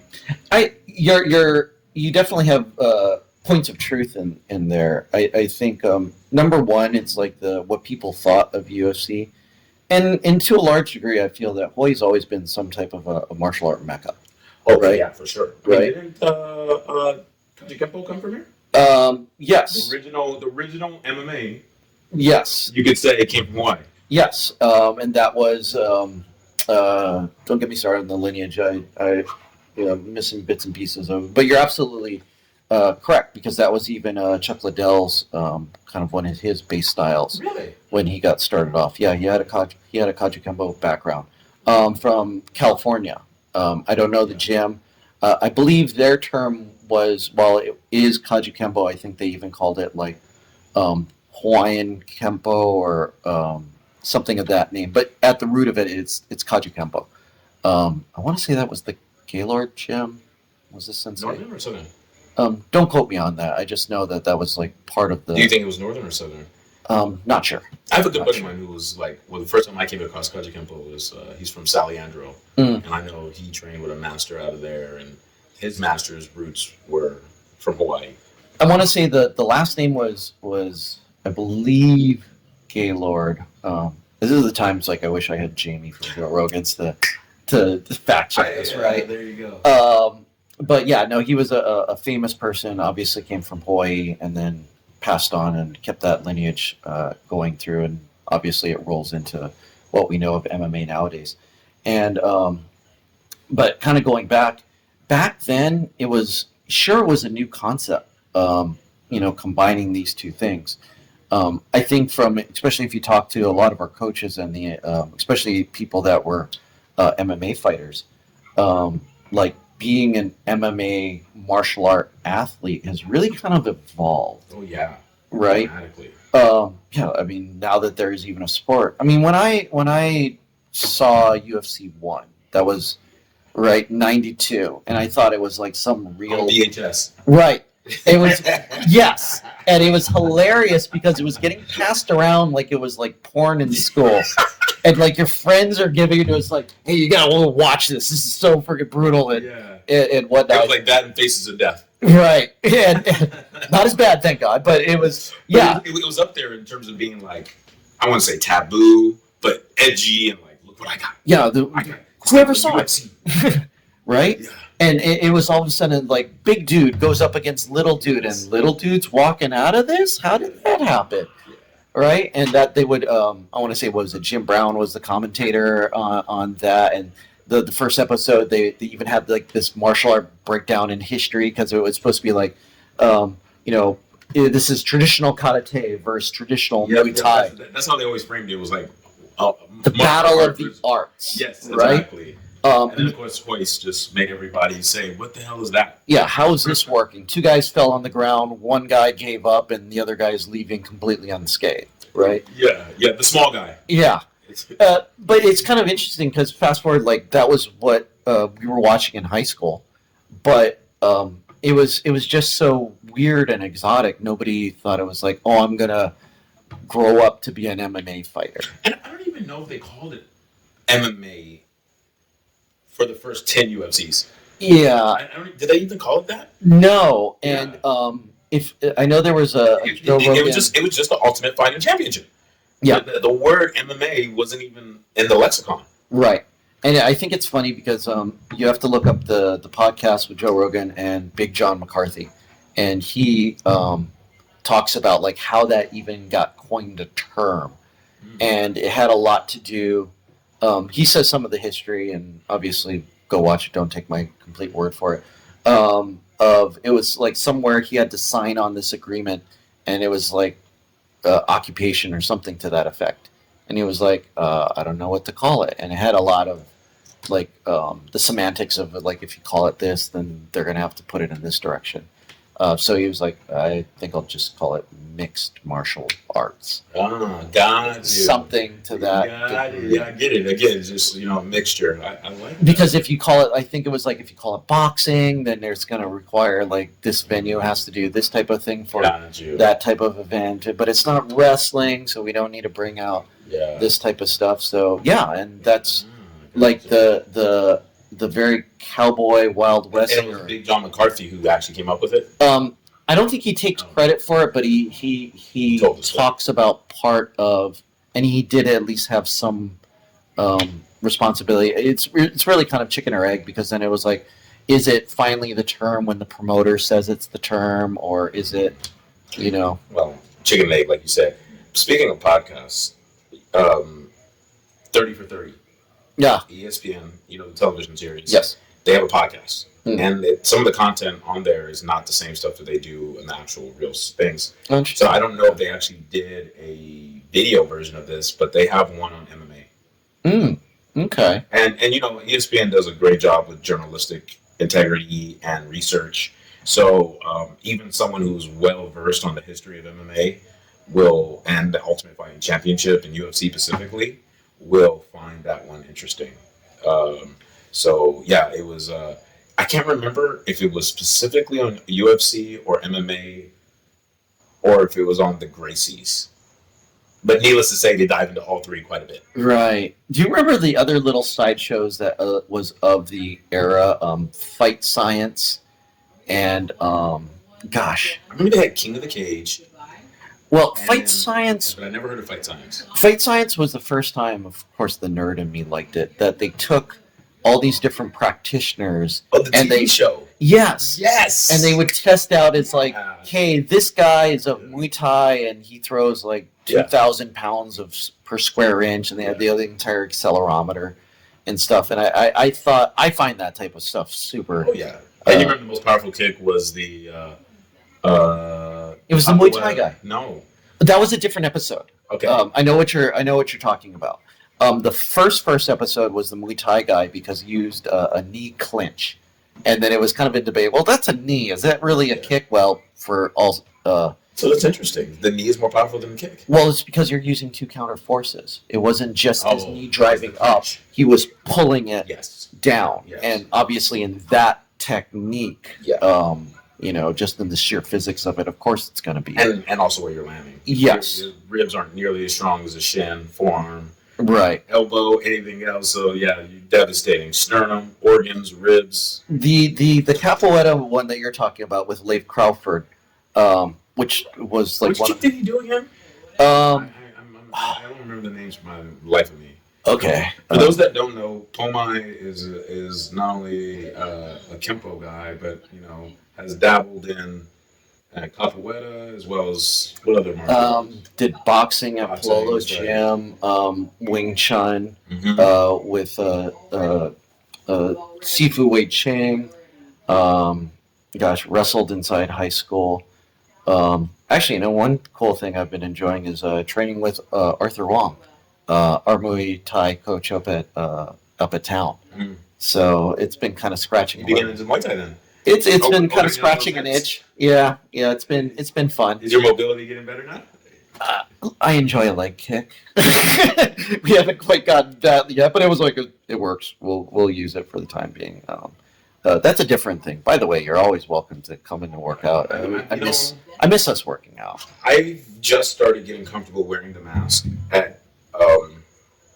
So you'll appreciate this. I've actually switched to more anaerobic workouts because I just can't breathe enough to do anything without like a 2-minute rest break. And but I've gotten better and better where I'm able to actually breathe. And I consider it a type of conditioning. And yes. I'm asthmatic as well. So, the wearing the mask definitely brings back that shallow breathing that asthmatics need to be careful about. But I'm adapting. So I just started doing BJJ conditioning. And each time I do it, I'm dying a little less. Obviously, my cardiovascular conditioning has gone downhill over this break. But it's more than that. It's really the mask. So I'm just waiting until I get to the point where I know I can push myself and not have to bow at the class 20 minutes in. Yeah. because at this particular juncture, like I've done some bad work. I last about 2 minutes, and I'm damn near having an asthma attack. So I'm just waiting for myself to get the capacity to be able to do it. I had shared this on like one of my first podcasts, but I wanted to talk about it because sometimes I feel that as a coach and maybe like a celebrity within the small gym community, um, coaches are always kind of like up on this pedestal. Like there's this weird superhero status, and anytime that somebody talks to him, it's like, oh, of course, he's a fitness nut, and they throw off to the side. And one of the things that I think all of us as coaches, obviously, when the gym shut down, it was a legit 5 months of not being able to work out. Sure, there's people that enjoy doing body weight calisthenic type of things Yeah. and whatnot. That's not the category that I fell into. Well, I'm that type of person, and I was really enjoying it. But one of the reasons my home workout went down is I don't know if I mentioned to you.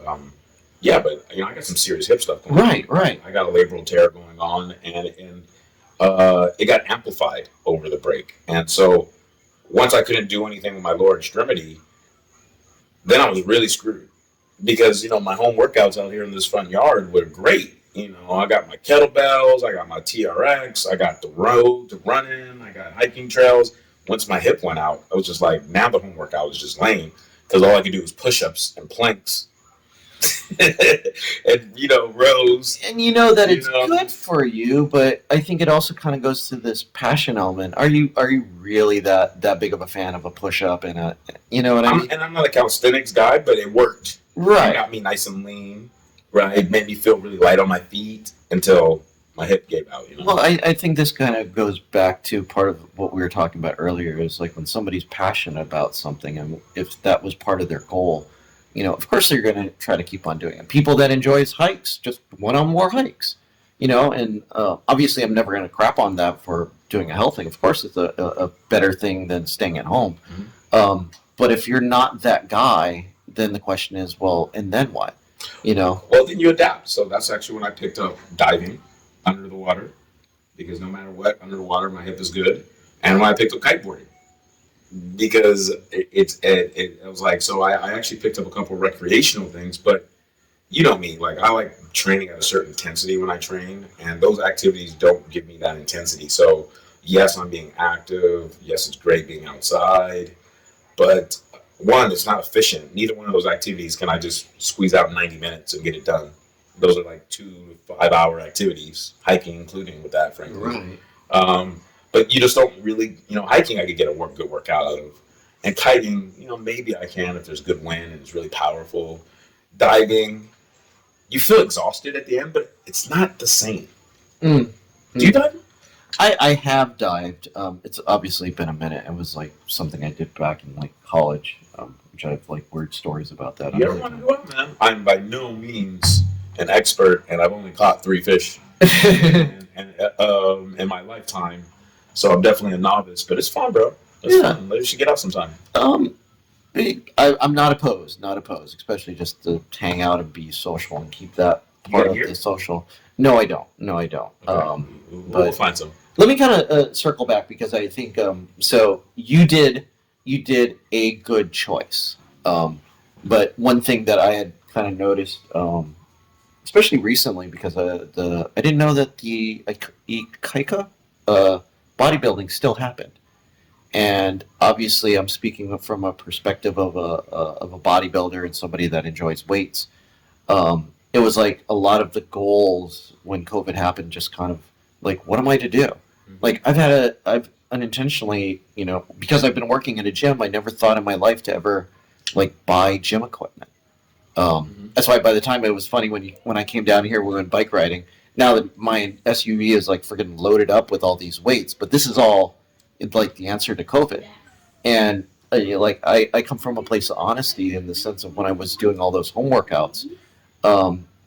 I think a little bit of me kind of grasp at straws to keep doing what I was doing, but with limited or no tools to do what I should have done. And I actually remember seeing some of your videos, and I appreciate you. You could tell, like look, I'm doing this. Like these are home workouts. I'm doing this. I'm going to motivate you. but I know you well enough. I can tell. Like you're like, yeah, I'm not really that into this. I'm not doing this at all. Like I'm not that into it, but I got to do something. And true answer. How many people hit you up for that? What was it? The 20 for 20 push up challenges or those?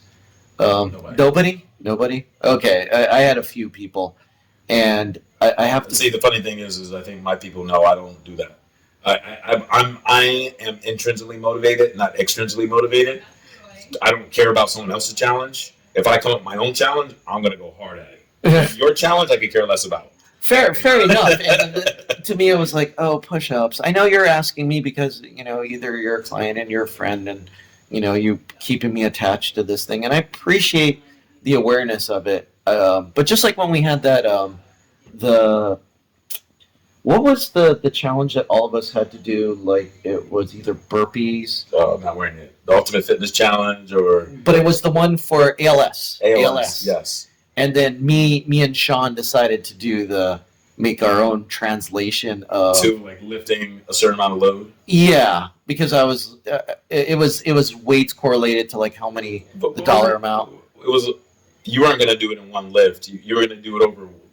I forgot what it was. We took there's a video out there, so I'll let that kind of speak for itself. And if memory serves me right, I think we like took the dollar amount, multiplied it by like 10 or 100, and then divided it up between both of us on a bench press, and figured out like, okay, at the end of the day, we need to do this weight at this many reps in order to get to whatever that numeric was.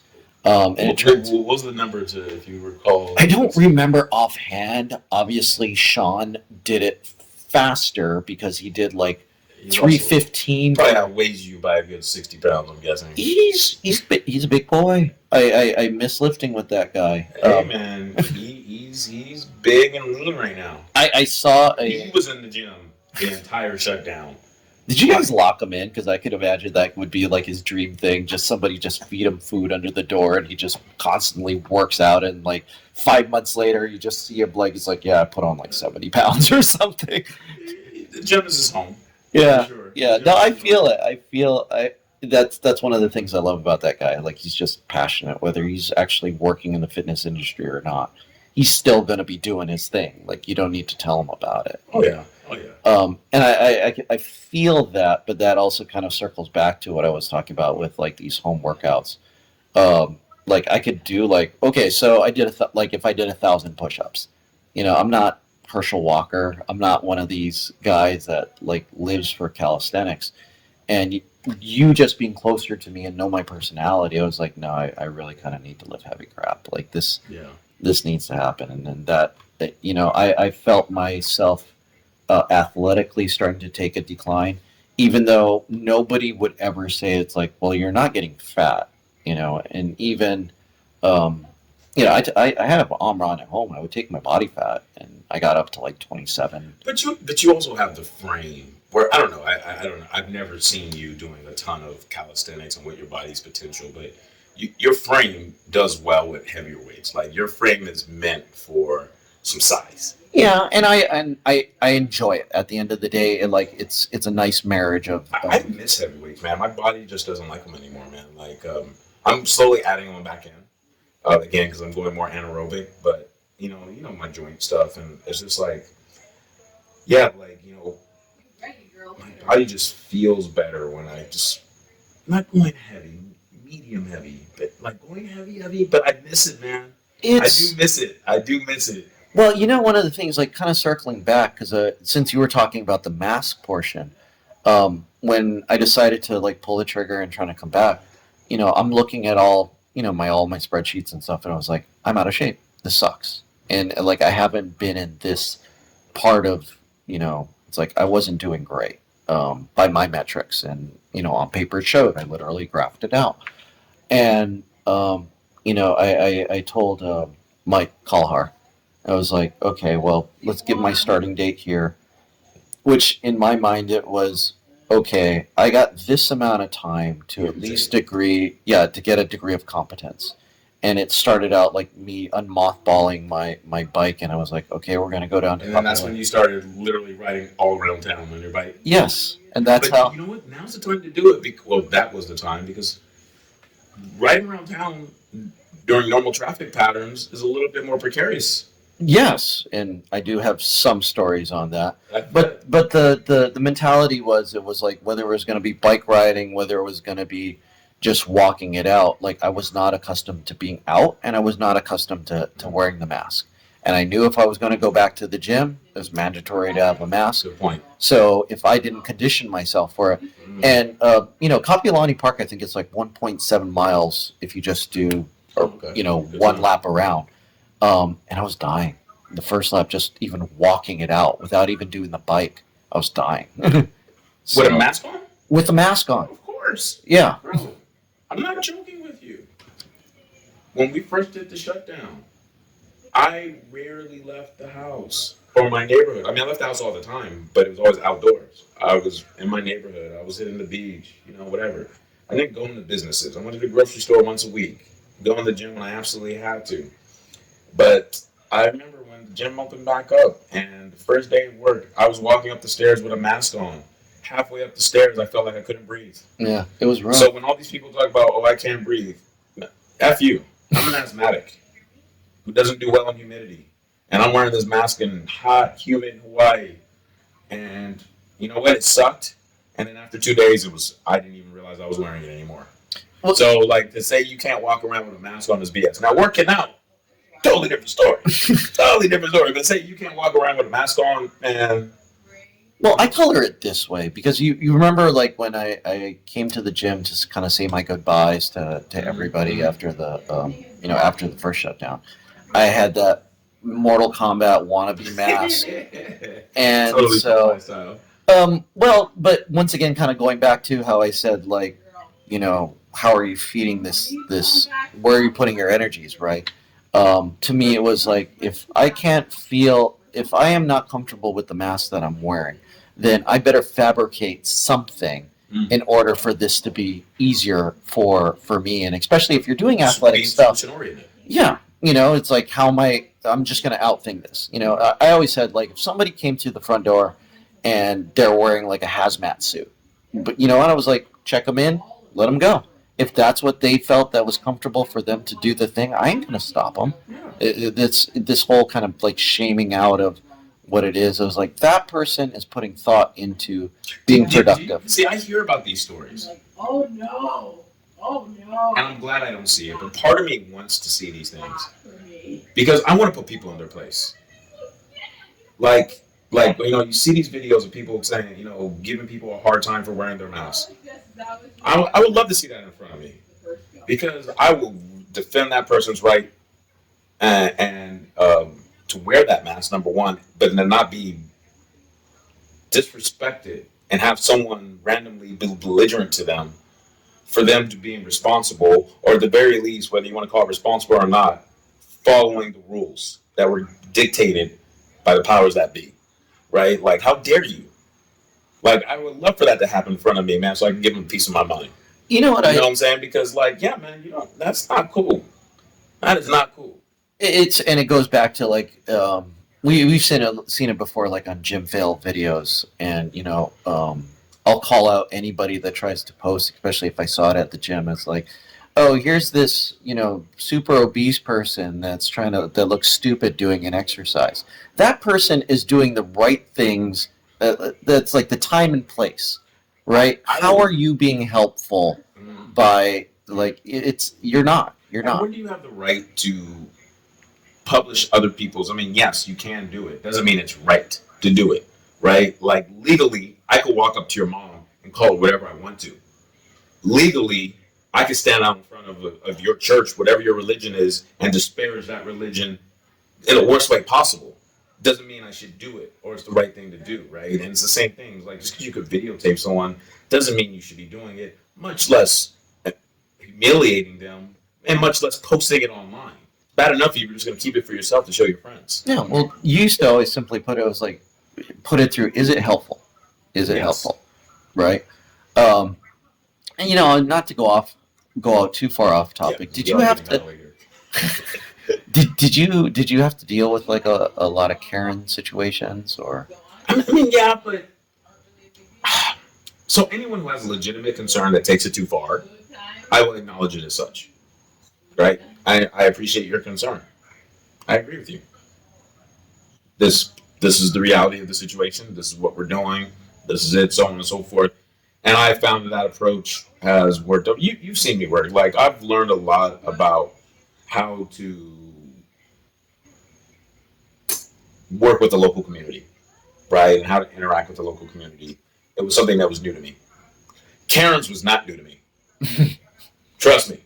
Trust me. Running in gyms in San Francisco, San Mateo, working in these areas where you've seen the videos of these Karens in Oakland.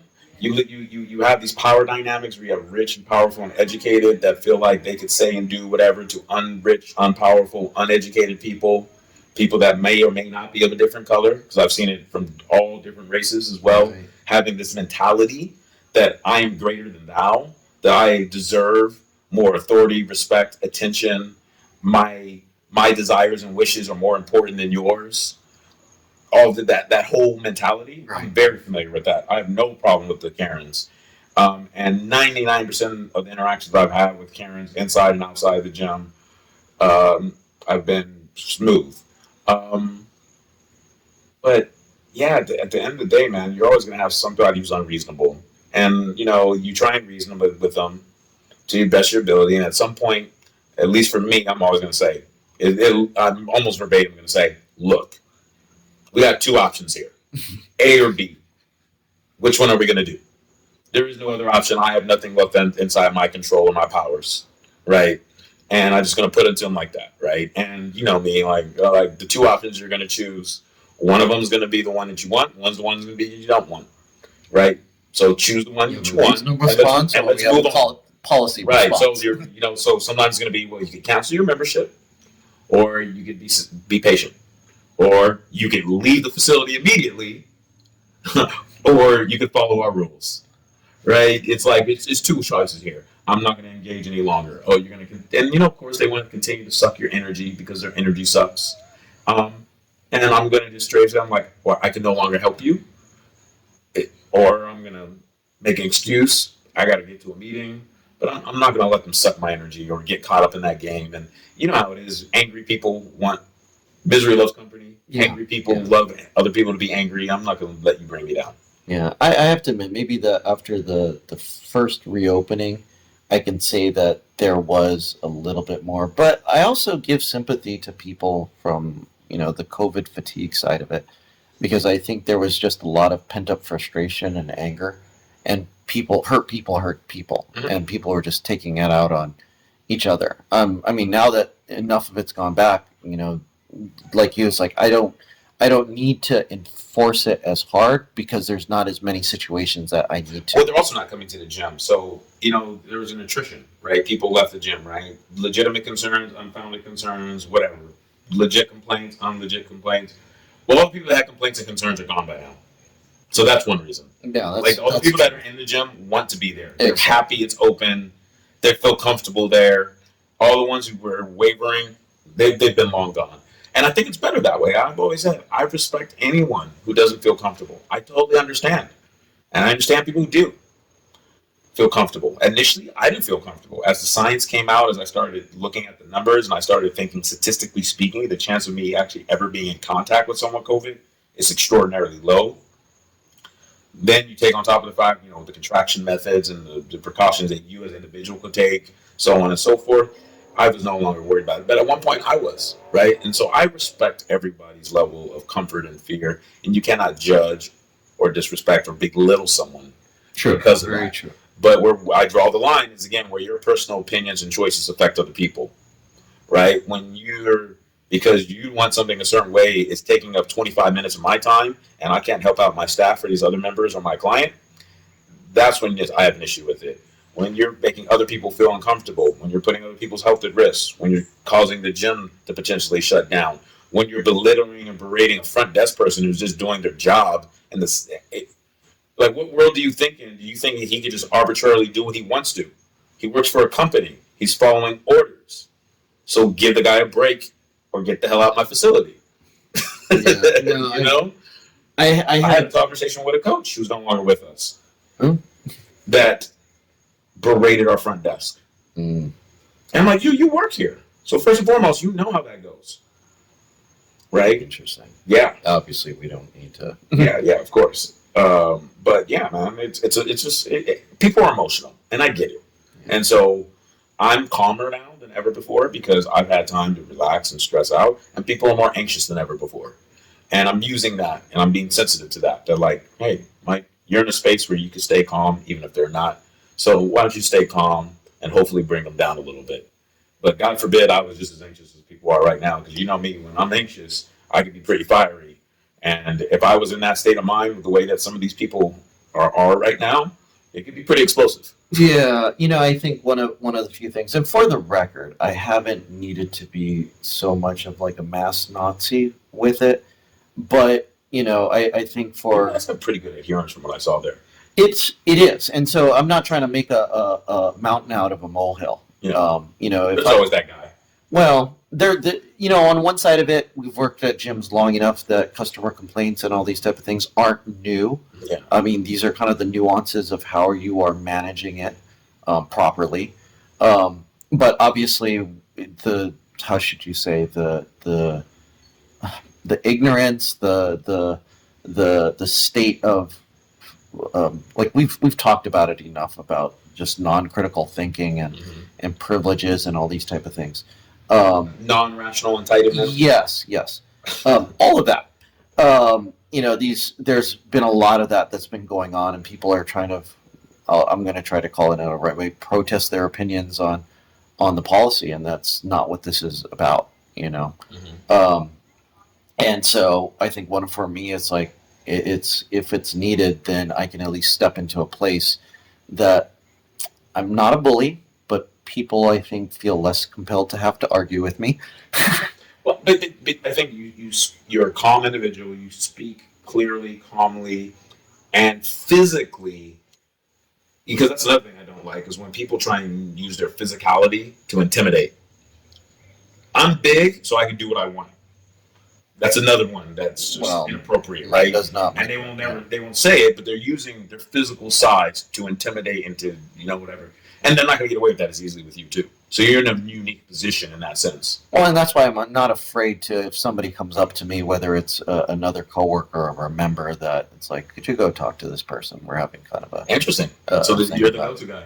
I'm one of. I think our staff has actually been very good about enforcing the proper thing, and it's not like we're waiting for somebody to take a drink and it's like got you. It's like you're doing your workout, or you walk by the floor and you saw it down, and then you come by and it's still down, or you're in your workout and you're like, I just did 2 sets and this guy has just been chilling. Yeah, I don't like. Obviously, you and me will always hate like liars. Yeah. So if somebody's been literally like sitting on the floor like on their phone, for the past, and your mask isn't even remotely hanging off of an ear. Yeah.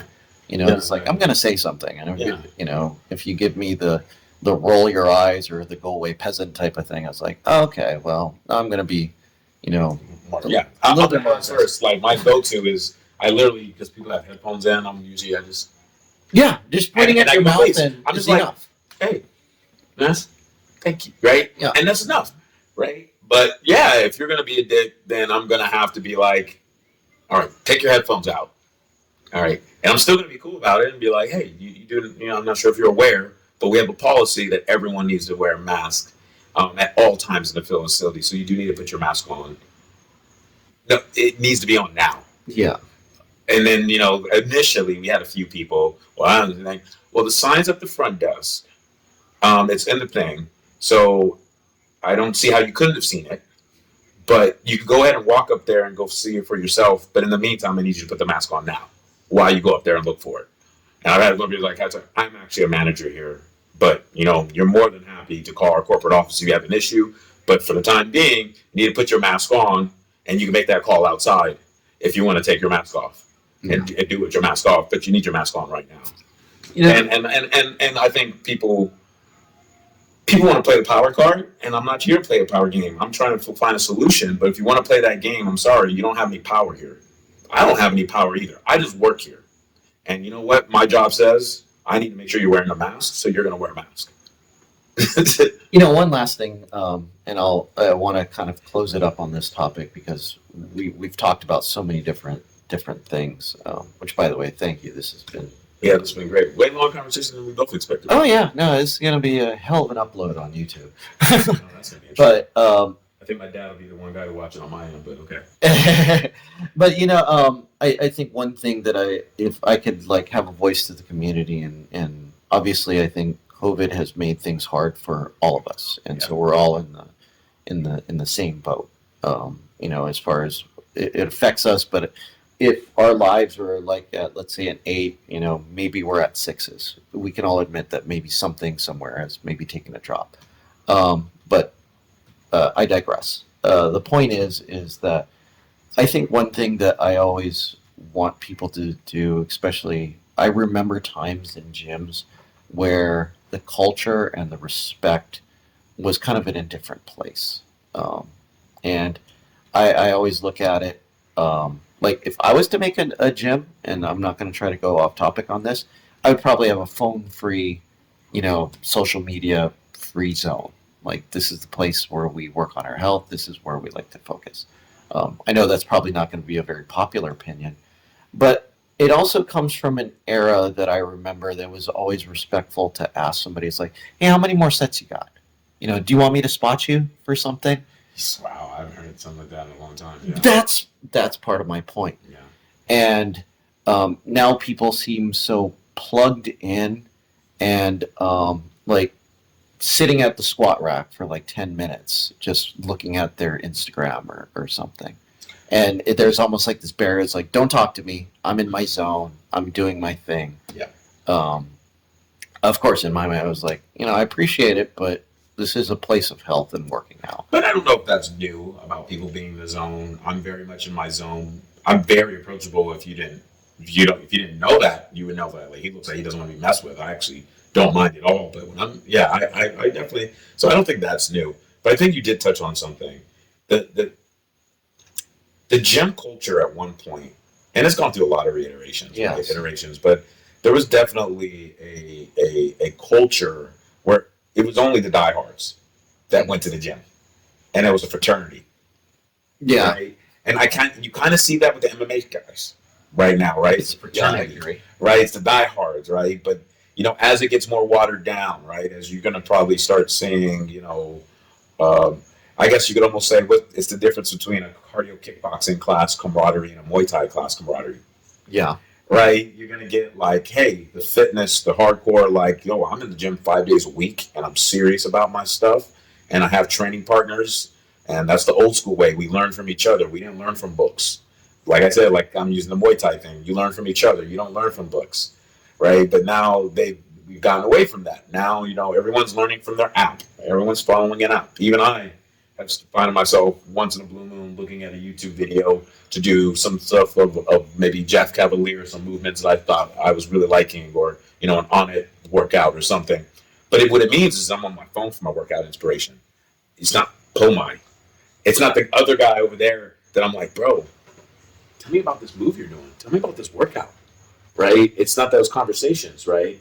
You see someone doing an interesting workout technique, you don't talk to them and say, hey, man, like, I've never seen that kind of lift before. What does that work? You get on your YouTube instead and say, this. And I almost, yeah, no, you're absolutely right. I would even put it more so in the spot that people become very tribalistic about whatever that thing is, and that becomes like a biblical truth. But there's so many philosophies, and people get real cultish. Yes. I'm a functional patterns guy. Yes. I'm a FMS guy. I'm a CrossFit guy. Yeah. I'm a power lifter. I'm a bodybuilder, right? Yeah, I hear you. And then now we have, I don't know, there's definitely part of that, and there's also this like, I don't want to call it like the casuals. That'd be too much of like a gamer term, but let's say something like the Planet Fitness philosophy. And those are they're casuals, but I think that's the positive thing. they are the bread and butter of the fitness industry because there are people who buy the membership and never use it, but they're buying it because they're at least making an attempt. And even if that attempt falls very short of what they need to be doing and it ends up being once a month or once a week when they said they were going to go every day, guess what? That once a month or once a week is better than what they were doing before. So I don't have a problem with the casual people. I do. I'm not a big fan of the casual people that suck up space. Okay, Like so you were let me talking let me about- color that in the way that because I probably just sounded like an a-hole right now. No, well you're absolutely right, and that's the thing. It's like I want people to go into this place of positivity and health and wellness.